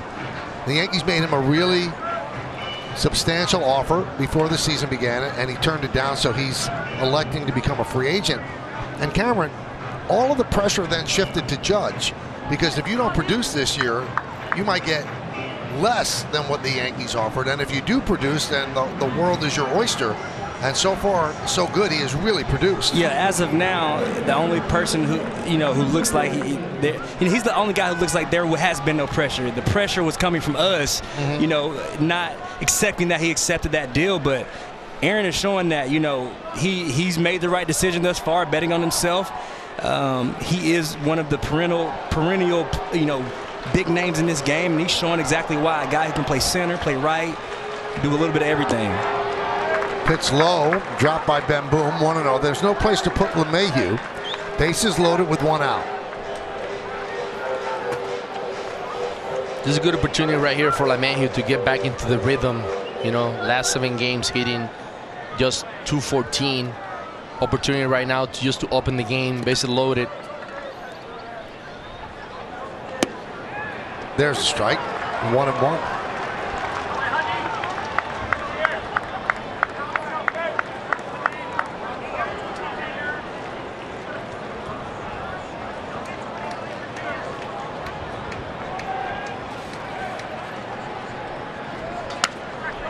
Broken back ground ball. They'll only be able to get 1. The Yankees have the go-ahead run scoring. That's Gleyber Torres. Kiner-Falefa moves to third. Higashioka to second. It's an RBI ground out for LeMahieu, and the Yankees lead 4-3.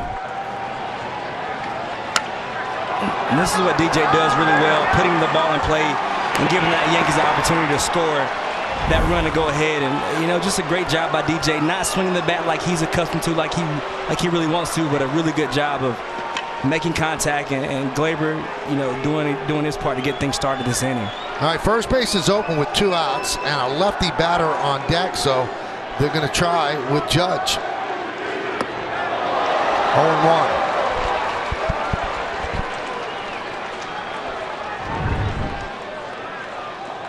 And you can see that's some of what they love about Dylan Tate. You know, the movement right there, that two-seamer starting middle away and, you know, ending up 3 or 4 balls off the inside part of the plate. And, you know, getting him to throw strikes, getting him in the zone is one thing they're really, really trying to get him to do better.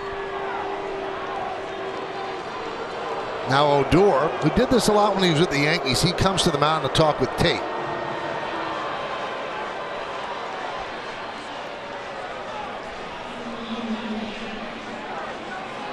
And this is why they are not walking him. He has not had success against Tate, 0 for 6 with 3 strikeouts. But Tate hasn't faced him today. Absolutely, right? Those numbers would show that, you know, the old Michael Jordan, you know, mindset. That means he's just due. 0 for 6, the way he's feeling right now, I know Aaron likes his chances against about anyone right now. The 0-1. 0-2.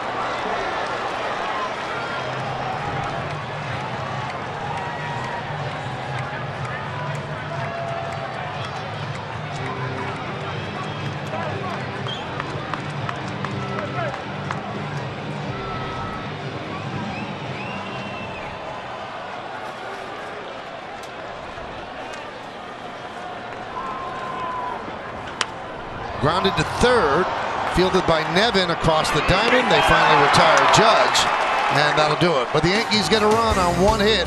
They leave 2. We go to the bottom of the 6th, 4-3 Bombers.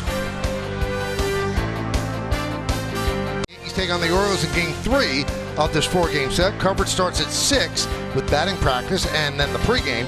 Their first pitch will be shortly after 7 p.m. Watch the action here on Yes and streaming live on the Yes app. 4 straight outstanding starts for Garrett Cole.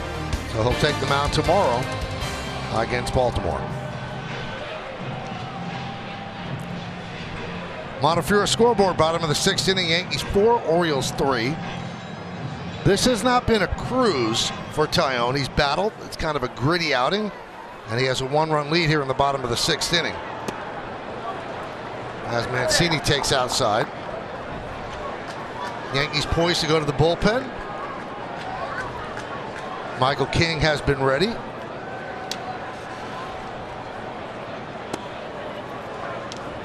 Two and 0. You know what I've enjoyed in the analytic-driven era that we're in, and, you know, pitchers going, you know, 4 or 5 innings and teams going to the bullpen. I really have enjoyed how the Yankees, you know, pitching staff has really given them some real length. The starting pitching staff has really given them some length. You know, innings struggling here or there, but, you know, guys willing to go right back out and take the ball again. So I really like what the starting rotation is doing, you know, giving the Yankees bullpen some depth and allowing guys to, you know, get a breather from time to time. 2-2 on Mancini. Mancini's 1 for 2, a single and a run scored. That one's driven deep to left center field. That ball is going to be in there and go to the wall. Mancini will pick up a double. Judge gets the ball in, and a leadoff 2-bagger for Trey Mancini.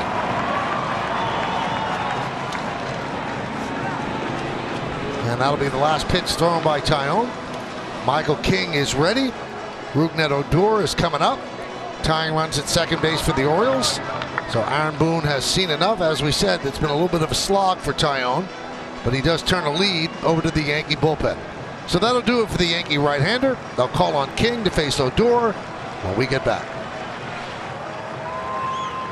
Podcast for an exclusive conversation with Yankees manager Aaron Boone on his team's scintillating start and how it's had a ripple effect throughout all facets of the ball club. Listen now wherever you get your podcast. Chris Sheeran and the great John J. Filippelli will grill the Yankee manager. So listen to that on your podcast. Michael King, his 12th game this year. 31 strikeouts in 22 2/3 innings. Just 4 walks.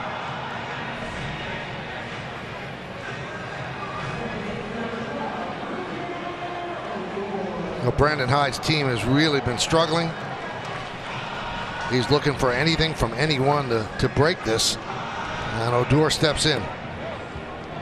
Odor doubled his last time up. He's 1 for 2, also scored a run. Be interesting to see what Rugnan does right here. He's been a guy who's not afraid to try to bunt a guy over in the past and push a runner closer into scoring position.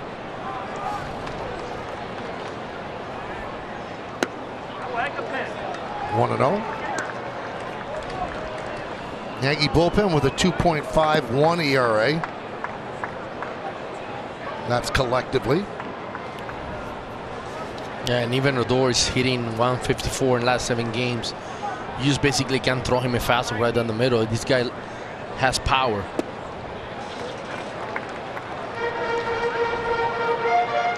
You spoke to him today about that power a little bit today, didn't you, Los? Yeah, you know, he was talking about a little bit about swinging hard. He's working out and trying to stay in the middle of the field. You know, he's trying to basically simplify. A lot of times, you know, as a hitter, you get caught up in hitting the long ball, and you forget about getting back to the routine of staying in the middle.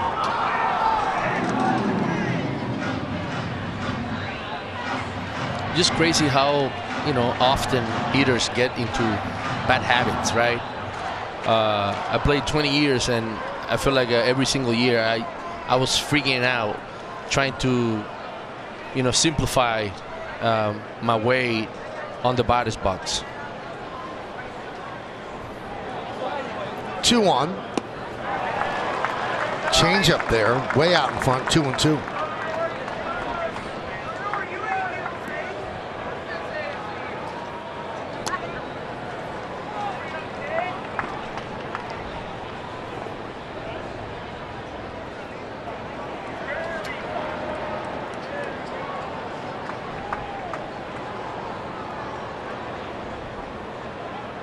Swing and tipped into the glove and held on to by Higashioka for the strikeout. 1 away.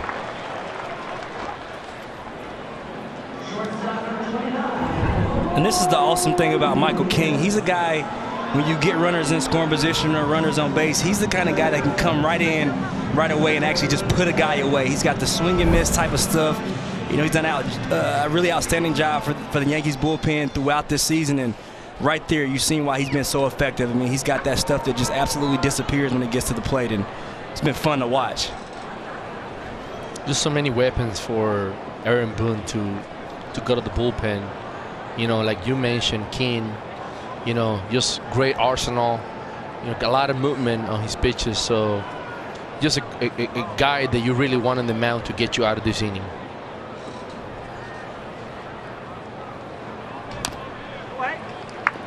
Oh, 1 on Urias.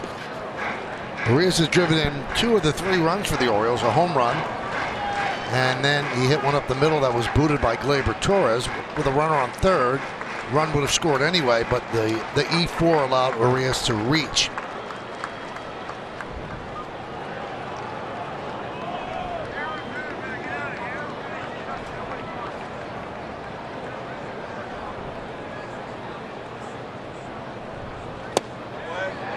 There's a strike.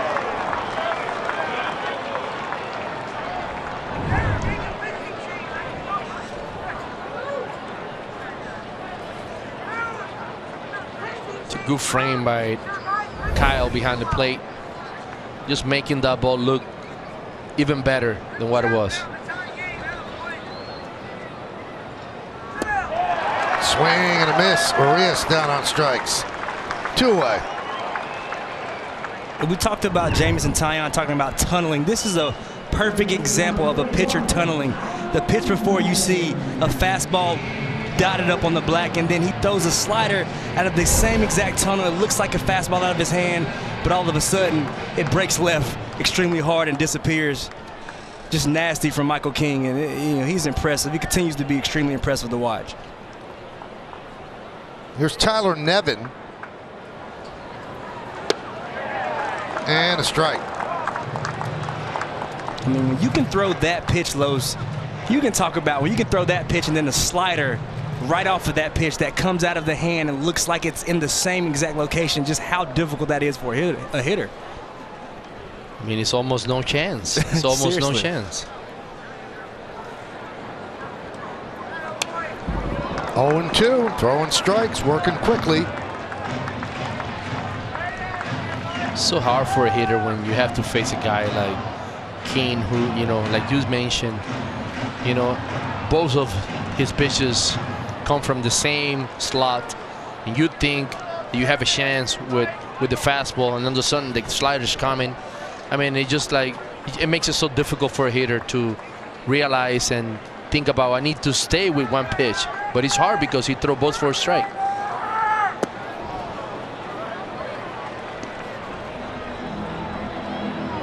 As a hitter, you just can't go to the plate thinking, I'm going to sit in slider, because he has a power fastball. And you can really say, I'm going to look for a fastball because he has a good slider. It's about reaction.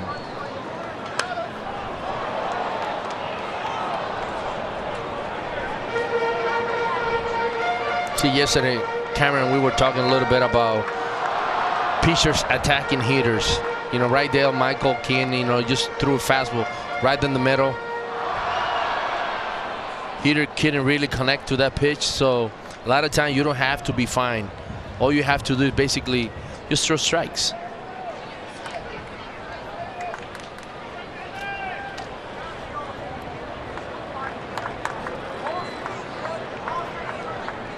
The 1-2. Missed off the corner, 2-2.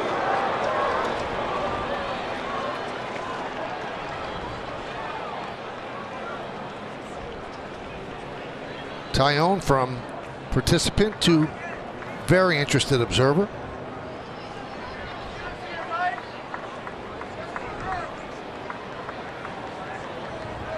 Swing and a miss. King strikes out 3 straight to leave a runner stranded in scoring position. First it was Odor, then it was Arias, and then Tyler Nevin swings through, and we go to the 7th. Check out the T-Mobile coverage cam. That's Utah Street. Beyond the right field wall, separates the ballpark from the warehouse, which frames this beautiful ballpark so beautifully. And then we come inside. It's a great view, Michael, from here. It's a great view from here, like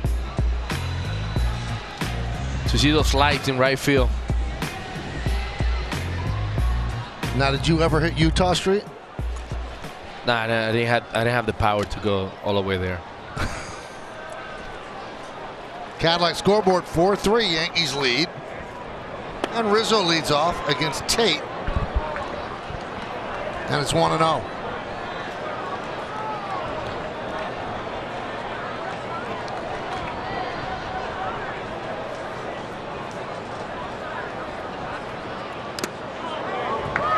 One and one. Guys, it's hard not to continue to be impressed with King. I mean, obviously the league knows what he's doing, and they can't catch up to him. He really is. He's doing a really good job of just pitching. I mean, that whole sequence, against Nevin right there at the end, spotting up with his heater down and away, and then you saw him, Nevin, spoil some pitches, but his ability to just go a tick higher with that heater, it's almost like he knew exactly what he was doing, and it's been, just extremely, a bright spot for the Yankees. And I know Aaron Boone's, extremely happy that they have that guy in the bullpen. He's a guy who can do so many things for you. He can, give you innings. I mean, if you need him to step in and close the game out, I mean, it just is really, really nice. He's a Swiss Army knife for that bullpen. Grounded toward Odor from the outfield grass.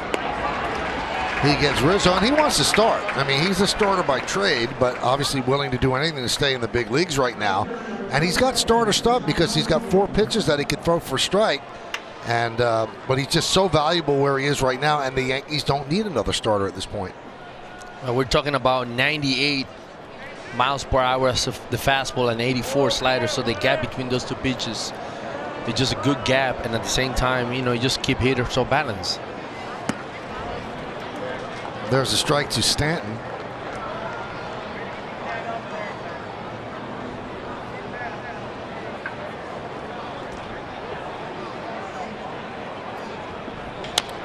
chopped slowly towards short. Urias charges Fields and gets Stanton for the second out.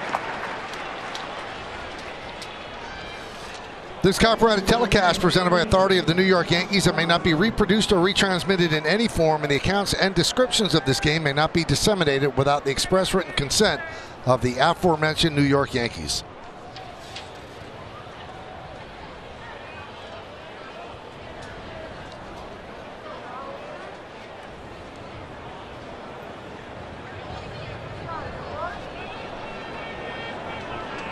Here's Donaldson.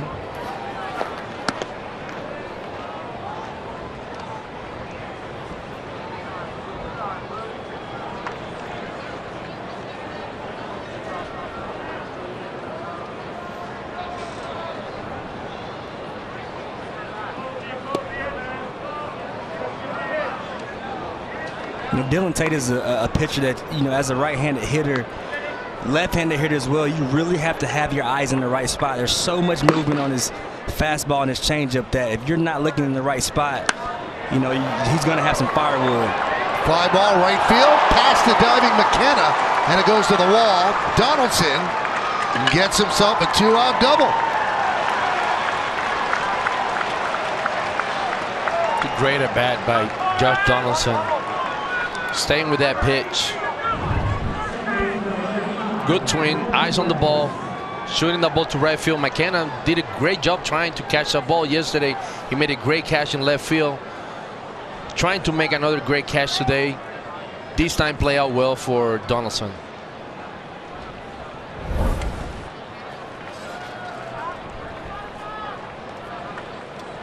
So here's Gleyber Torres. He's 1 for 3, scored a run. He's actually scored the Yankees' go-ahead run, the 4th run of the game. They're up 4-3, top of the 7th inning.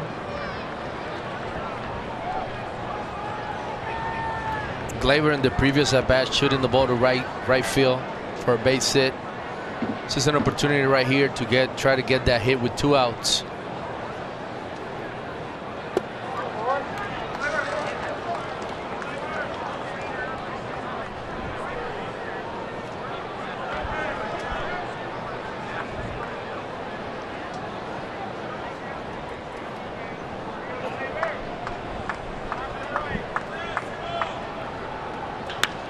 Hit shortly and past Urias, ate him up.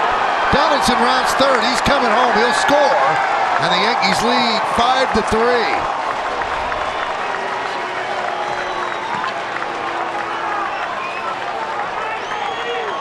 I can say there's 2 hits to show for Gleyber tonight, but 4 quality at-bats. Just outstanding approach by Gleyber. Great balance tonight. And that ball just, struck so well, and Josh Donaldson thinking score off the plate, and just a great job of Luis Rojas sending Josh Donaldson and another insurance run for the New York Yankees. It's a great piece of hitting by Gleyber. No, we have not. No, we Take have a look not. from the side. Look at his balance. His balance has just been so incredible. His head has been so still. He's been behind the baseball, connected with the ground. It's really, really nice to see the adjustments that Gleyber has made from the beginning of the season to now. Well, we'll see if they give him a hit or if it scored an error. Right now, the Yankees lead 5-3, and Orioles go to the bullpen.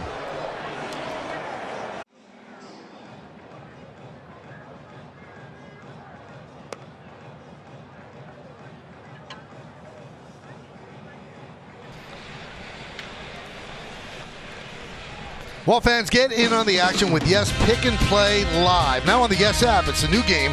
You can make real-time predictions like what will happen in the next half inning or the result of the next at-bat while you're streaming the Yankees game on your mobile device or tablet. Place actions for free, earn coins, and climb the leaderboard for a chance to win prizes 3 times per game. Play Yes Pick and Play Live now. They do score the Gleyber Torres ground ball to short as an error. So an E6, no hit, no RBI, but the Yankees get the run. And Cionel Perez, the left-hander, comes on to face Joey Gallo.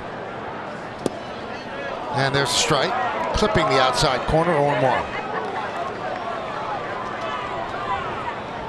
Cionel Perez, not the biggest guy, but he's got something in the tank. He has a heater anywhere from 95 to 98 miles per hour, so he's a guy that has some stuff in the tank that can get outs.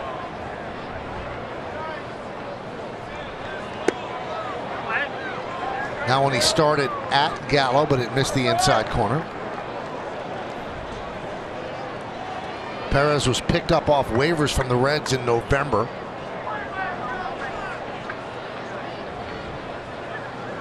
Fifth big league season. Astros, Reds, and Orioles.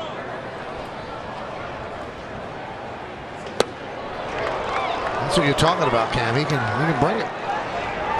Yeah, don't let the stature fool you. This guy has something in the tank, and he gave up his first homer on 5/12. You know, he had went, marked the first time he gave up a homer since 7/18/21. So this is a guy who, he's had some success in the big leagues. Runner goes. Ball fouled back. Cameron, where are the 91, 93 coming out of the bullpen? I mean, it seems like everyone is just like throwing gas. You got Nestor Cortez, but then again, he's so crafty, nasty Nestor for a reason. You don't see those guys anymore, and when you do see those guys, they really know how to pitch. So there are no days off, there are no breaks in this league anymore.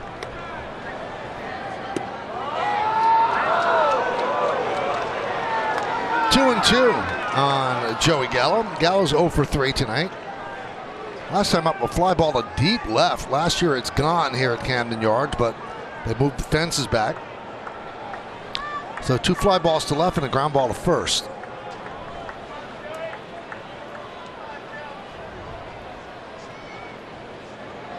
Swing and a miss. Gallo down on strikes. But the Yankees get a run. 1 hit, 1 error, 1 man left. It's time for the stretch. Yankees up by 2.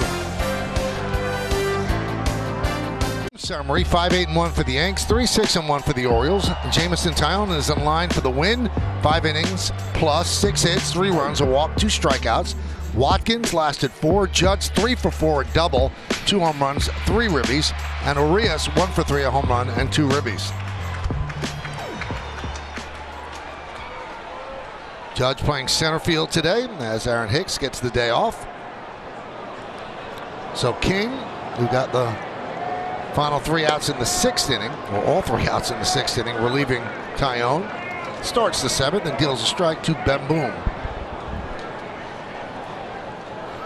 Just an impressive 6th inning for King. 3 Ks now coming into the 7th inning.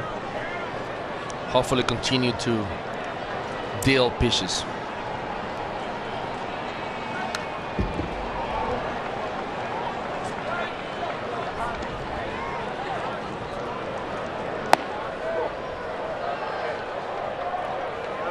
I just called up Gillespie today.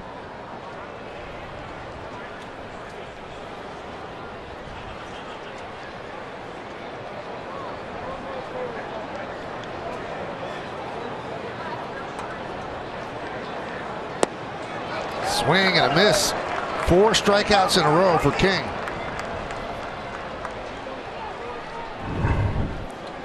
Well, Michael, it seems like they haven't figured out King, and the league hasn't figured out him neither. So just a nice changeup going away from the hitter and no chance making contact on that pitch.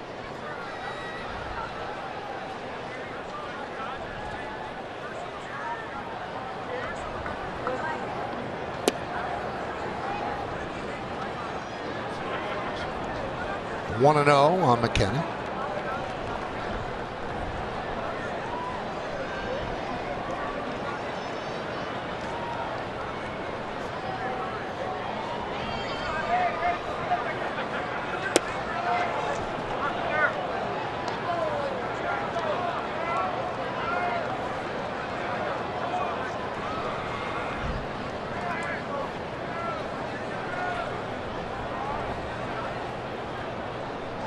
McKenna 0 for 2, fly ball right and a strikeout. We're in the bottom of the 7th inning. It's 5-3. Yankees leading the Orioles. There's a strike. Well, Michael, I mentioned yesterday Trevino behind the plate, basically framing pitches and at the same time giving the target to the pitcher. Higashioka doing the same, just creating the target for King to hit.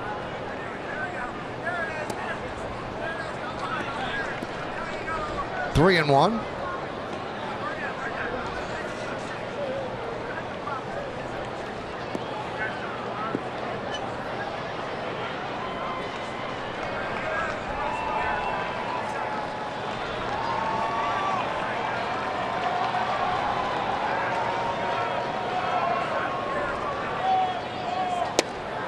Three and two. It's easy gas. 96, 95 doesn't look like he's straining out there. Not to mention, as a right-handed hitter, he steps at you. He's got that crossfire deception on top of having stuff. So the two combined just makes him absolutely nasty.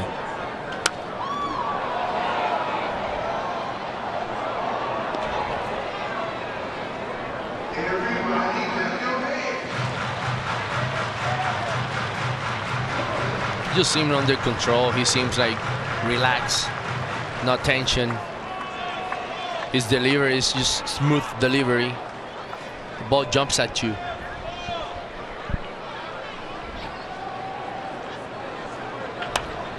Grounded to first.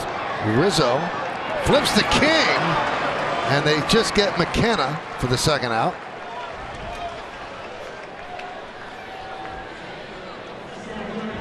You hear me talk a lot about Anthony Rizzo's hands. You see a lot of infielders boot this ball in between hop.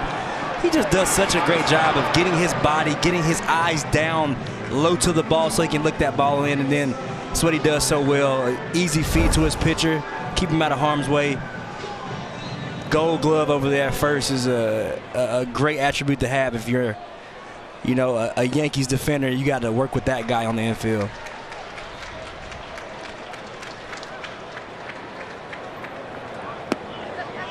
Pitch outside to Mullins. And to your point, Cameron, it seems like to me like he takes a lot of pride in being a good defender. He wants to make a difference on the infield.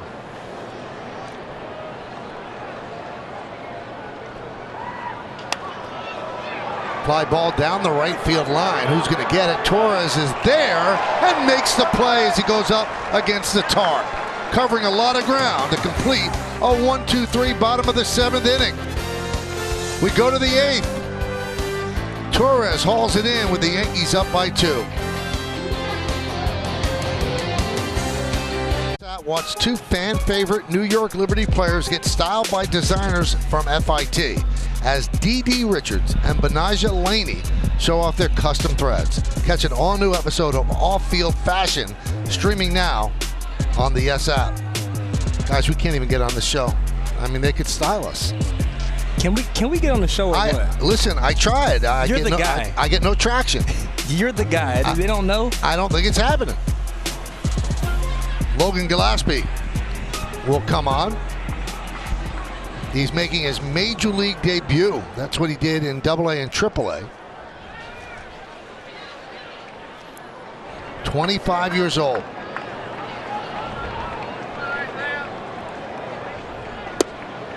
Hyundai scoreboard, 5-3 Yankees lead. What a journey to get to the big leagues. Undrafted out of junior college. Played for 3 different indie ball teams in 2017.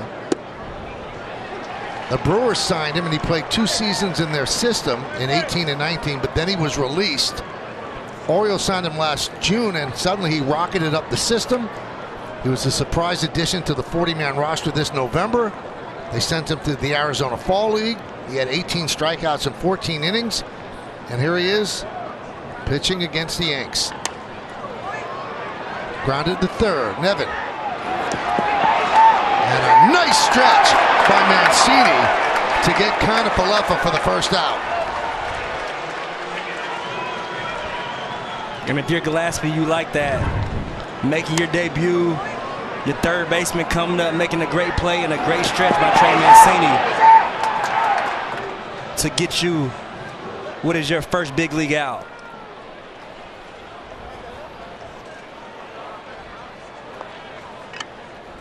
Thank you, Trey. This is an experience that he will remember for the rest of his life. You know, it's like getting your first at bat. You know, getting that call up to the big leagues is always memorable. Yeah, it's big for anybody, but you know, just like Michael said, when you go through it a guy like this has went through. You know, it's just a testament of dedication, faith, and continue to grind until you able to get here and fulfill your dream. So it really is a really nice story. He played for the Monterey Amberjacks, the Sonoma Stompers, and the Salina Stockade. Now the Baltimore Orioles.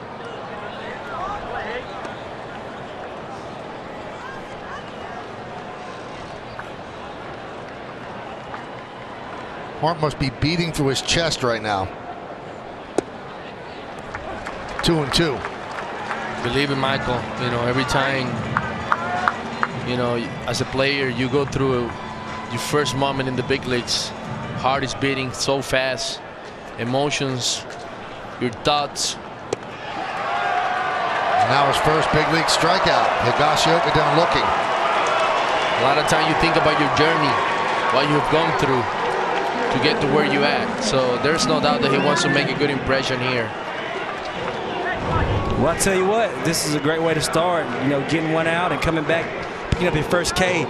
You can see he's a guy who's got really good stuff, and you know, after that one, you can see the little strut around the mound. He's feeling good. He's excited about, his first big league experience. And that ball went into the Oriole dugout, so they will have it for safekeeping. Back to the top of the order, and DJ LeMahieu. And a strike. He's sitting comfortably at 95-96.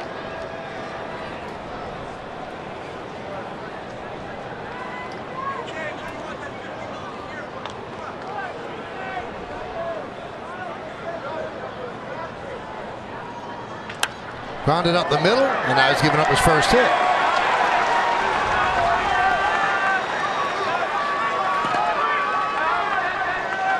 And there's that man.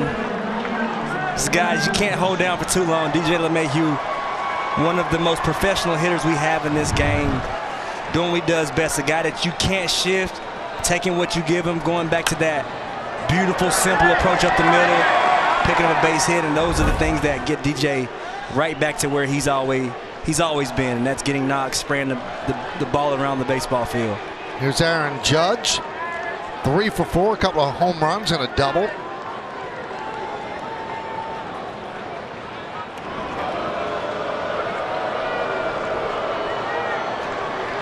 Now he's staring at Judge and goes, okay, I'm in the big leagues. You know, Michael, you had a great call the other night on AJ's first walk-off homer. And he's hit 2 homers quite a few times in his career, but it'd be a nice time to get your first 3-homer game. Fouled away. Let's take a look at the home runs, Cam. Beautiful swing. Pitch right in the middle. AJ doing what you're supposed to do with that and driving out of the ballpark. Beautiful swing. And then this hanging breaking ball, making him absolutely pay for leaving that ball in the middle of the plate. Listen, if you leave pitches in the middle of the plate against this guy, he will make you pay if you have not noticed. And just great swing, great at-bats tonight by Aaron Judge.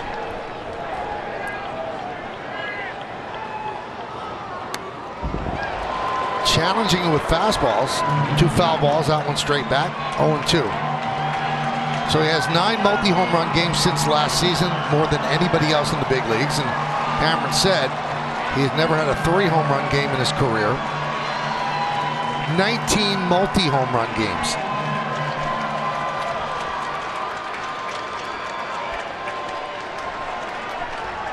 (5-3) Yankees top of the 8th inning. Runner on first, 2 outs.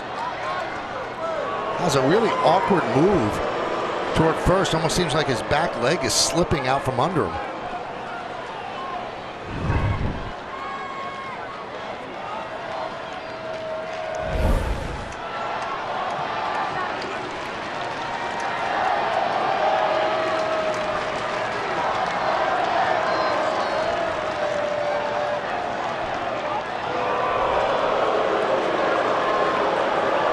Well, after last night, the Orioles designated Logan Allen for assignment and sent down Rylan Bannon. And they called up 2 pitchers, lefty Nick Vespi and Logan Gillespie. Both of them first time in the big leagues.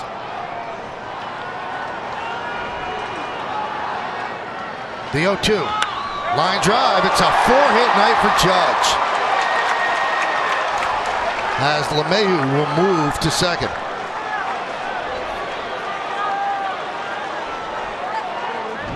Well, Michael, just another grab by Aaron Judge. Just fastball up in the strike zone. Just hammered that ball between shortstop and third base for a base hit to left field. Just a good swing, good balance, good contact.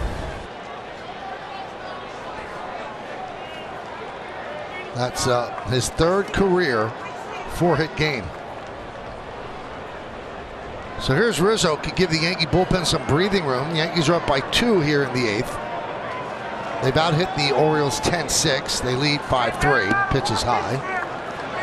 Yankees have not had a hit tonight with runners in scoring position. They're 0 for 7. Baltimore is 0 for 5.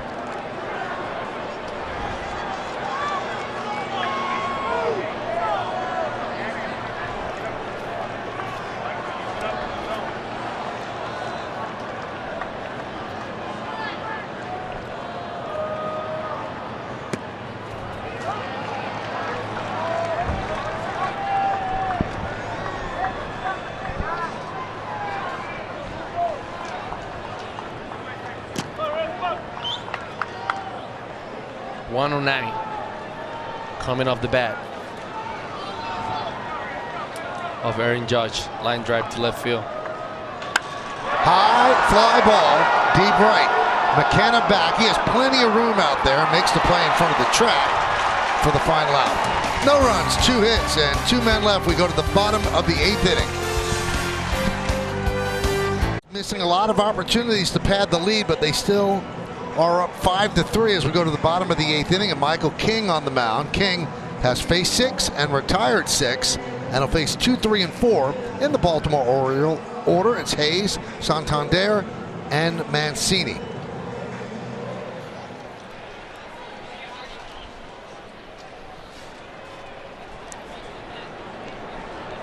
Hayes 0 for 3 tonight. And a strike.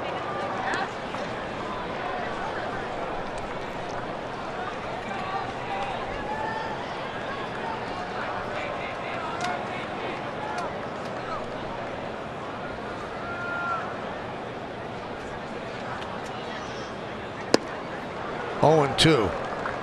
Oh, it seems to me like King is dealing 28 pitches, just making pitches, using the fastball, using the changeup, using the slider. He's around the strike zone, and when you are around the strike zone, good things are going to happen.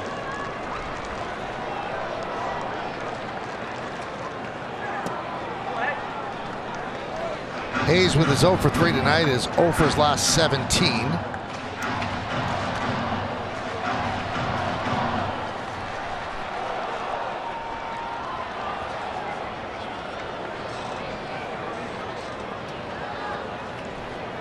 And the 1-2. Grounded and grabbed by LeMahieu. Spins and fires. Put a star next to that one. An outstanding play by DJ LeMahieu.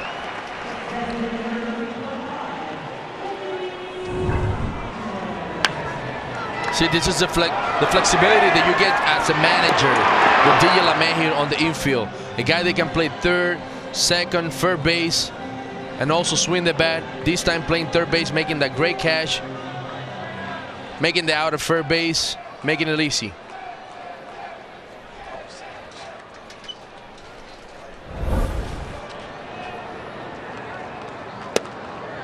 There's a strike.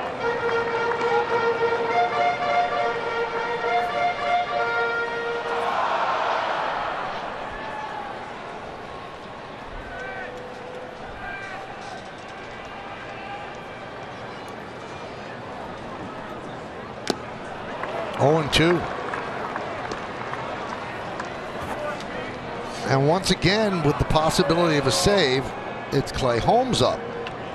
So I don't think that at this point Aaron Boone has a dedicated closer. It's going to be game to game and matchup to matchup to see what part of the order is coming up. Michael, this is the humbling part about the game of baseball. You know, Anthony Santander yesterday with 2 home runs. I mean, and today 0 for 3. facing King, who is dealing on the mound. This shows you right here how tough the game of baseball is.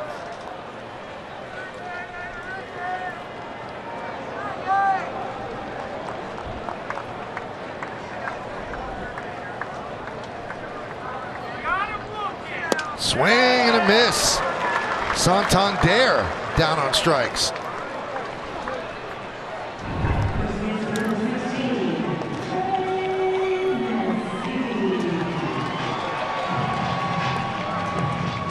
It just keeps pounding the strike zone.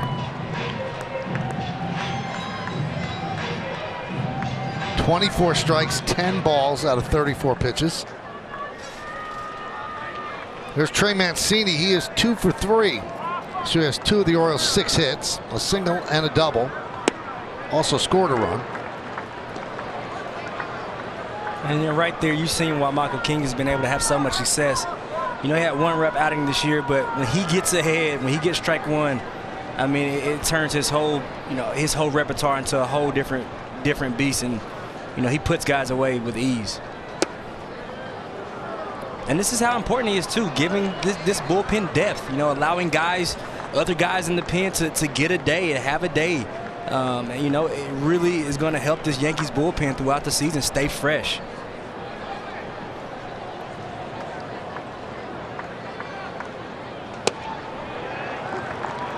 One and 2 on Mancini. This is where the Yankee bullpen is right now. Chapman and Loaisiga and Green pitched yesterday. Everybody else is very well rested, but this would be a rare case of Boone going 3 times in 4 days with 1 pitcher, which he doesn't like to do ideally. As Mancini strikes out, that's if he brings it home. We'll see what Boone's next move is. Maybe his offense scores some runs, but Michael King perfect. 9 up, 9 down through 3. Final out of this game. That's our studio team. That's Ryan Rucco. That's John Flaherty. And then Meredith Marakovitz here will have highlights, analysis, and complete player reaction from tonight's game. Plus, Aaron Boone on the manager's report. That's all coming up on the W.B. Mason Yankees postgame show.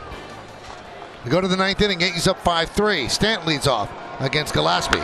Swings at the first pitch and grounds it to short. Urias fields across the diamond. 1 pitch, 1 out.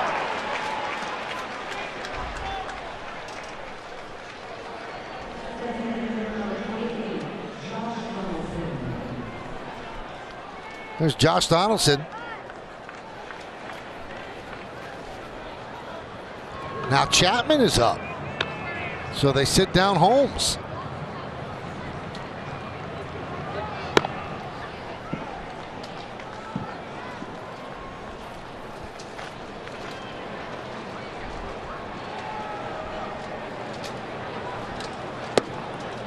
And there's a strike. Does that surprise you a little bit? Aaron Boone could be thinking a lot of different things. He could be thinking, if the Yankees come in here and get some insurance runs, maybe, they would have went with Clay Holmes. I'm not sure. Like you said, it's been kind of a closer roulette. You talk about, rest roulette, but it's been a little bit of that way here, recently in the past few games about, who's going to finish the game.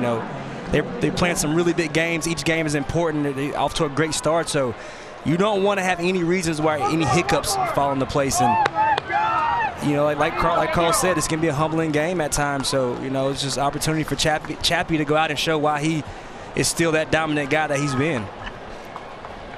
There's Gleyber Torres. Well, in my case, Michael, I saw Chappie throwing yesterday in a non-closing situation.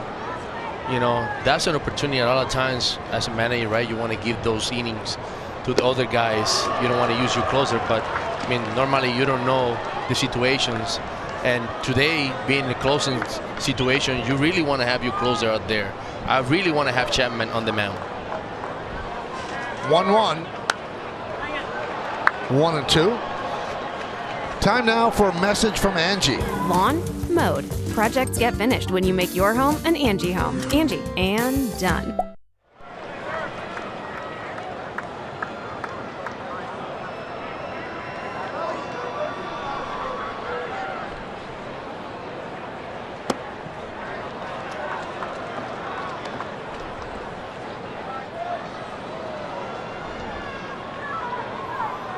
Sometimes it's so hard to figure out, how managers use the bullpen. At the end of the day, Boone has so much flexibility out there that he could go to anyone. Right. They call it a good problem, which I don't always necessarily agree with. The problem is a problem, but they do have at least 4 people out there that can close games for teams in the big leagues.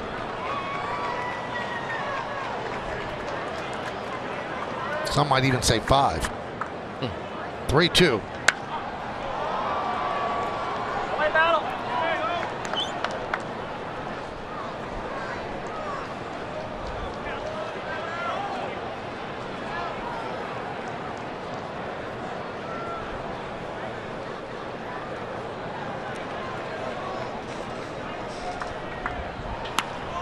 Line down the left field line. That is going to be a base hit.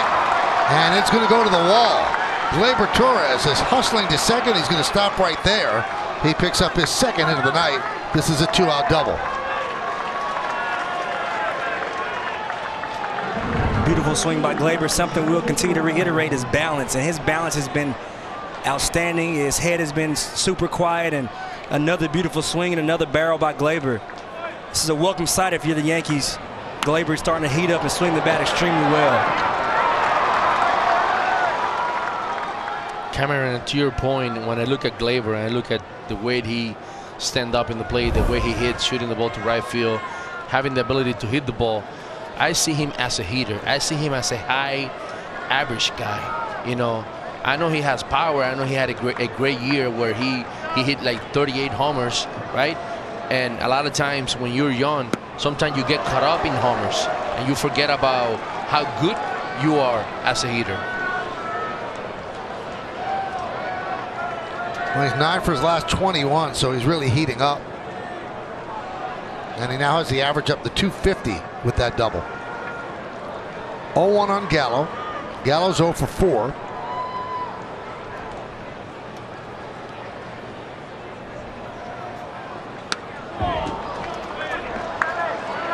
Good swing by Gallo right there. I like that he was able to keep the head on the ball. Short and quick. It's a good miss.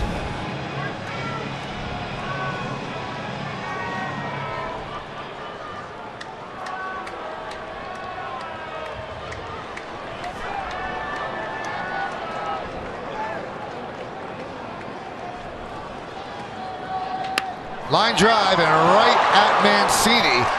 And Gallo disgustedly tosses away his bat. It's Chapman time.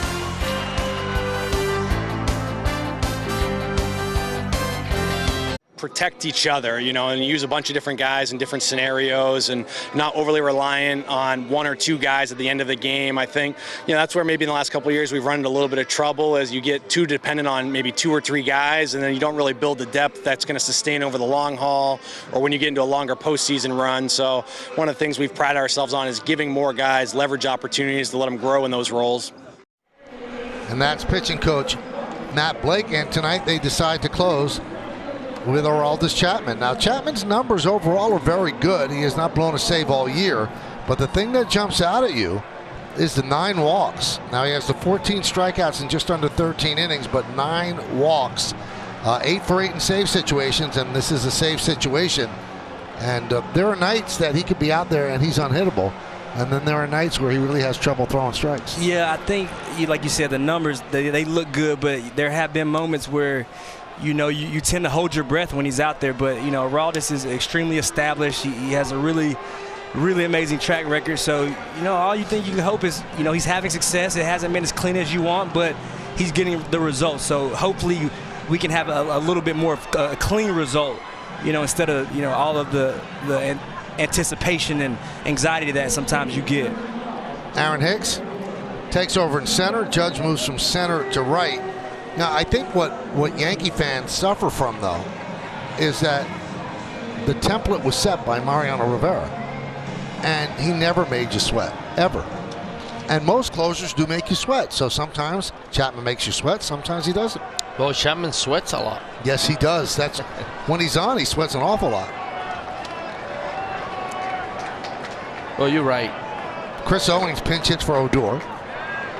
You're right, Michael. I think it's like you know, you get used to Mariano for so many years, being able to just a calm demeanor, just like getting people out, breaking bats right and left.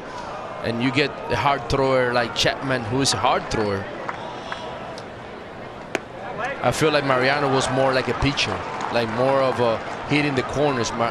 Chapman is just a hard thrower who just want to throw flames. And, you know, now it looks to me like he's adding some pitches to his repertoire, and now he has a split and uses a slider. The 1-1. There's the slider. 1-2 on Owens.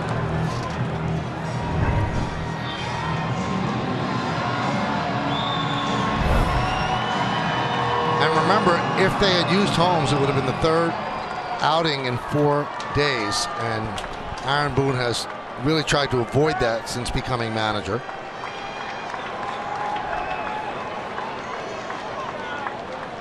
The 1-2. Strike 3. Down looking at a slider. One away. And that's a nice sight right there. Chappie coming out, you know, falls behind with ball 1, but comes back immediately, pounding the zone with strikes. And when he's getting this pitch to fall in for strikes, and when he's getting that pitch for swing and misses, that's when Chappie is on, and that's when you really, really love seeing him out there.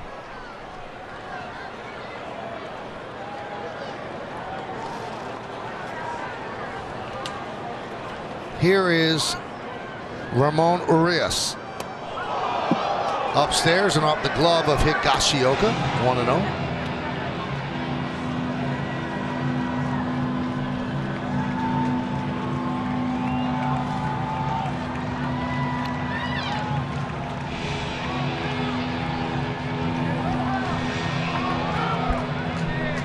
See, I had the opportunity to talk to Chapman today, and he was going through me about his preparation and waking up in the morning, training before he gets to the ballpark.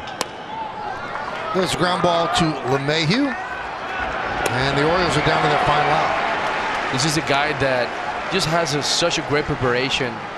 I bet since he had been in the big leagues when he first came up in Cincinnati, he has really made adjustment and trying to build his body to where he is right now. He's just one of the strongest pitchers in the game, works hard, and also, honestly, he makes sometimes position players look very small.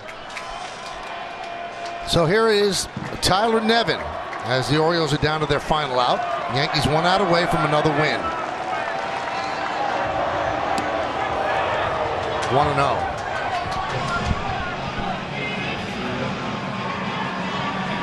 Orioles send Robinson Chirinos out on deck to pinch hit for Ben Boom if it gets to that.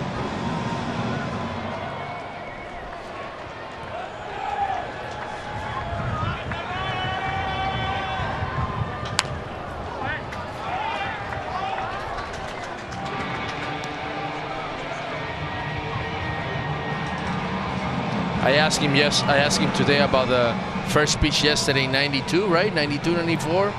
And he said, well, you know what, I'm okay. I feel good. I feel healthy. So, you know, he just got us used to first pitch 100, 101.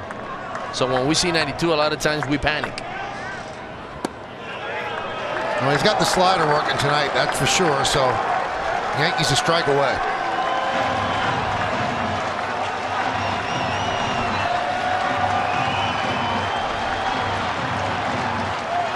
Aaron Boone with a 4-hit night. Aaron Judge with a 4-hit night. 2 home runs, a double, a single.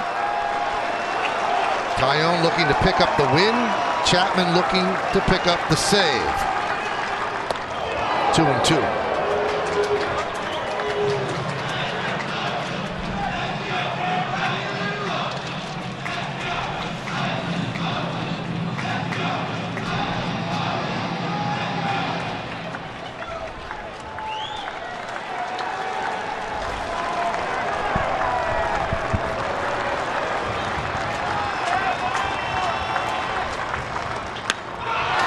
Still alive as he lines a single in front of Gallo. Nevin, his second hit of the night. And that's going to bring up Chirinos, pinch hitting for Ben Boone. And Nevin doing his best best job to keep the Orioles night alive. Take advantage of a hanging slider from Chapman.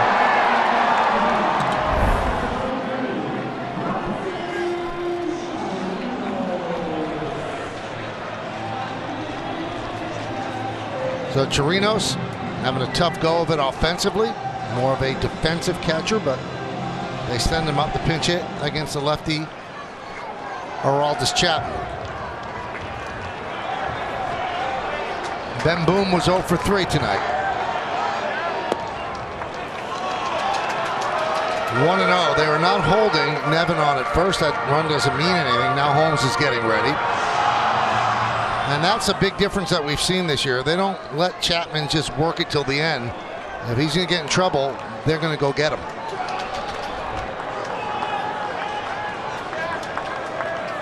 The 1-0.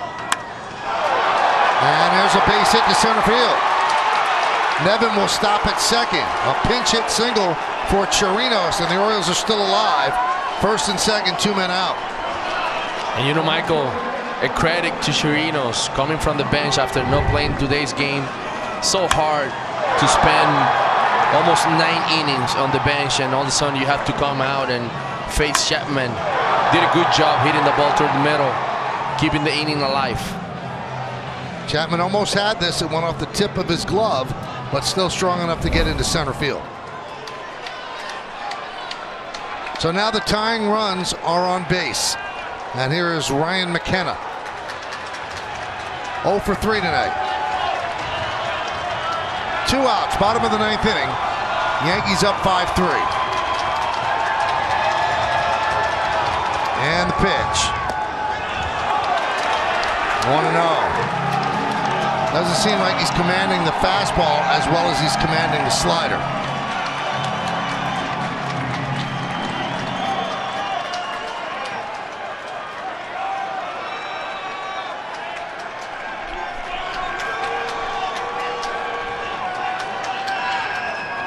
And the 1-0.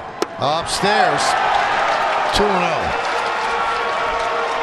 I agree with you, Michael. Seems like the fastball, you know, is not in the strike zone, and the slider is the pitch that he feels comfortable with.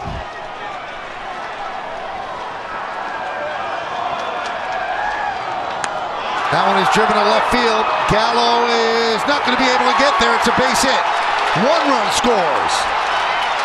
Chirinos goes to third. It's a double for McKenna, and now it's a 5-4 Yankee lead.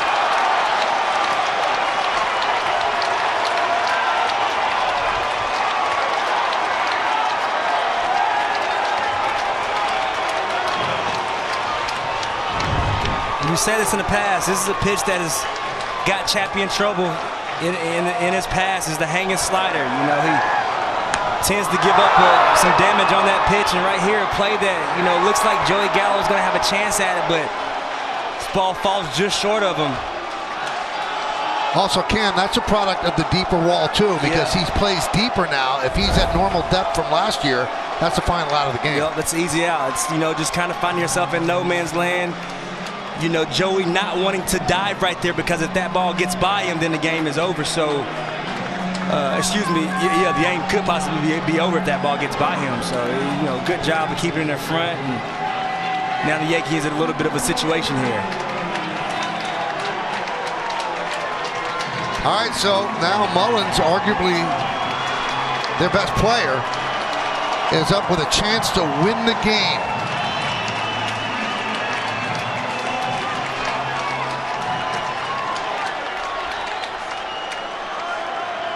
Now you have to watch about getting a ball past Higashioka, because the tying run could score from third. Fouls the fastball straight back. It's a good swing by Mullins right there. Fastball, a little bit up and away.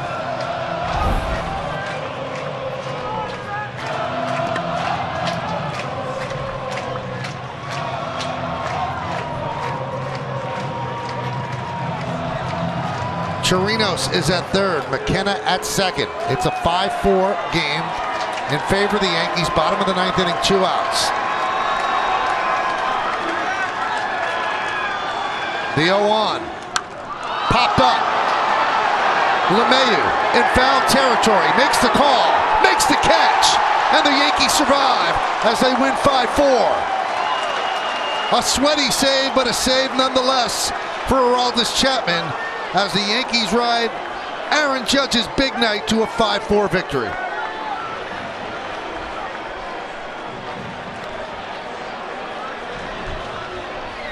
Well, Boone could take a deep breath. And the Yankees go to 27-9. And Chapman survives a rocky ninth inning. Yeah, a great job by, Aaron Boone leaving Chapman in the face. Cedric Mullins, who he's had some success against, but a big win. Outstanding job by Aaron Judge today, putting the team on his back, swinging the bat well. This is a game that you really wanted to win if you're the Yankees, and a good job of doing that tonight. Well, 2 in a row to start this 4-game set for the Yankees, having a good road trip so far. We'll come back. We'll wrap things up post-game after that.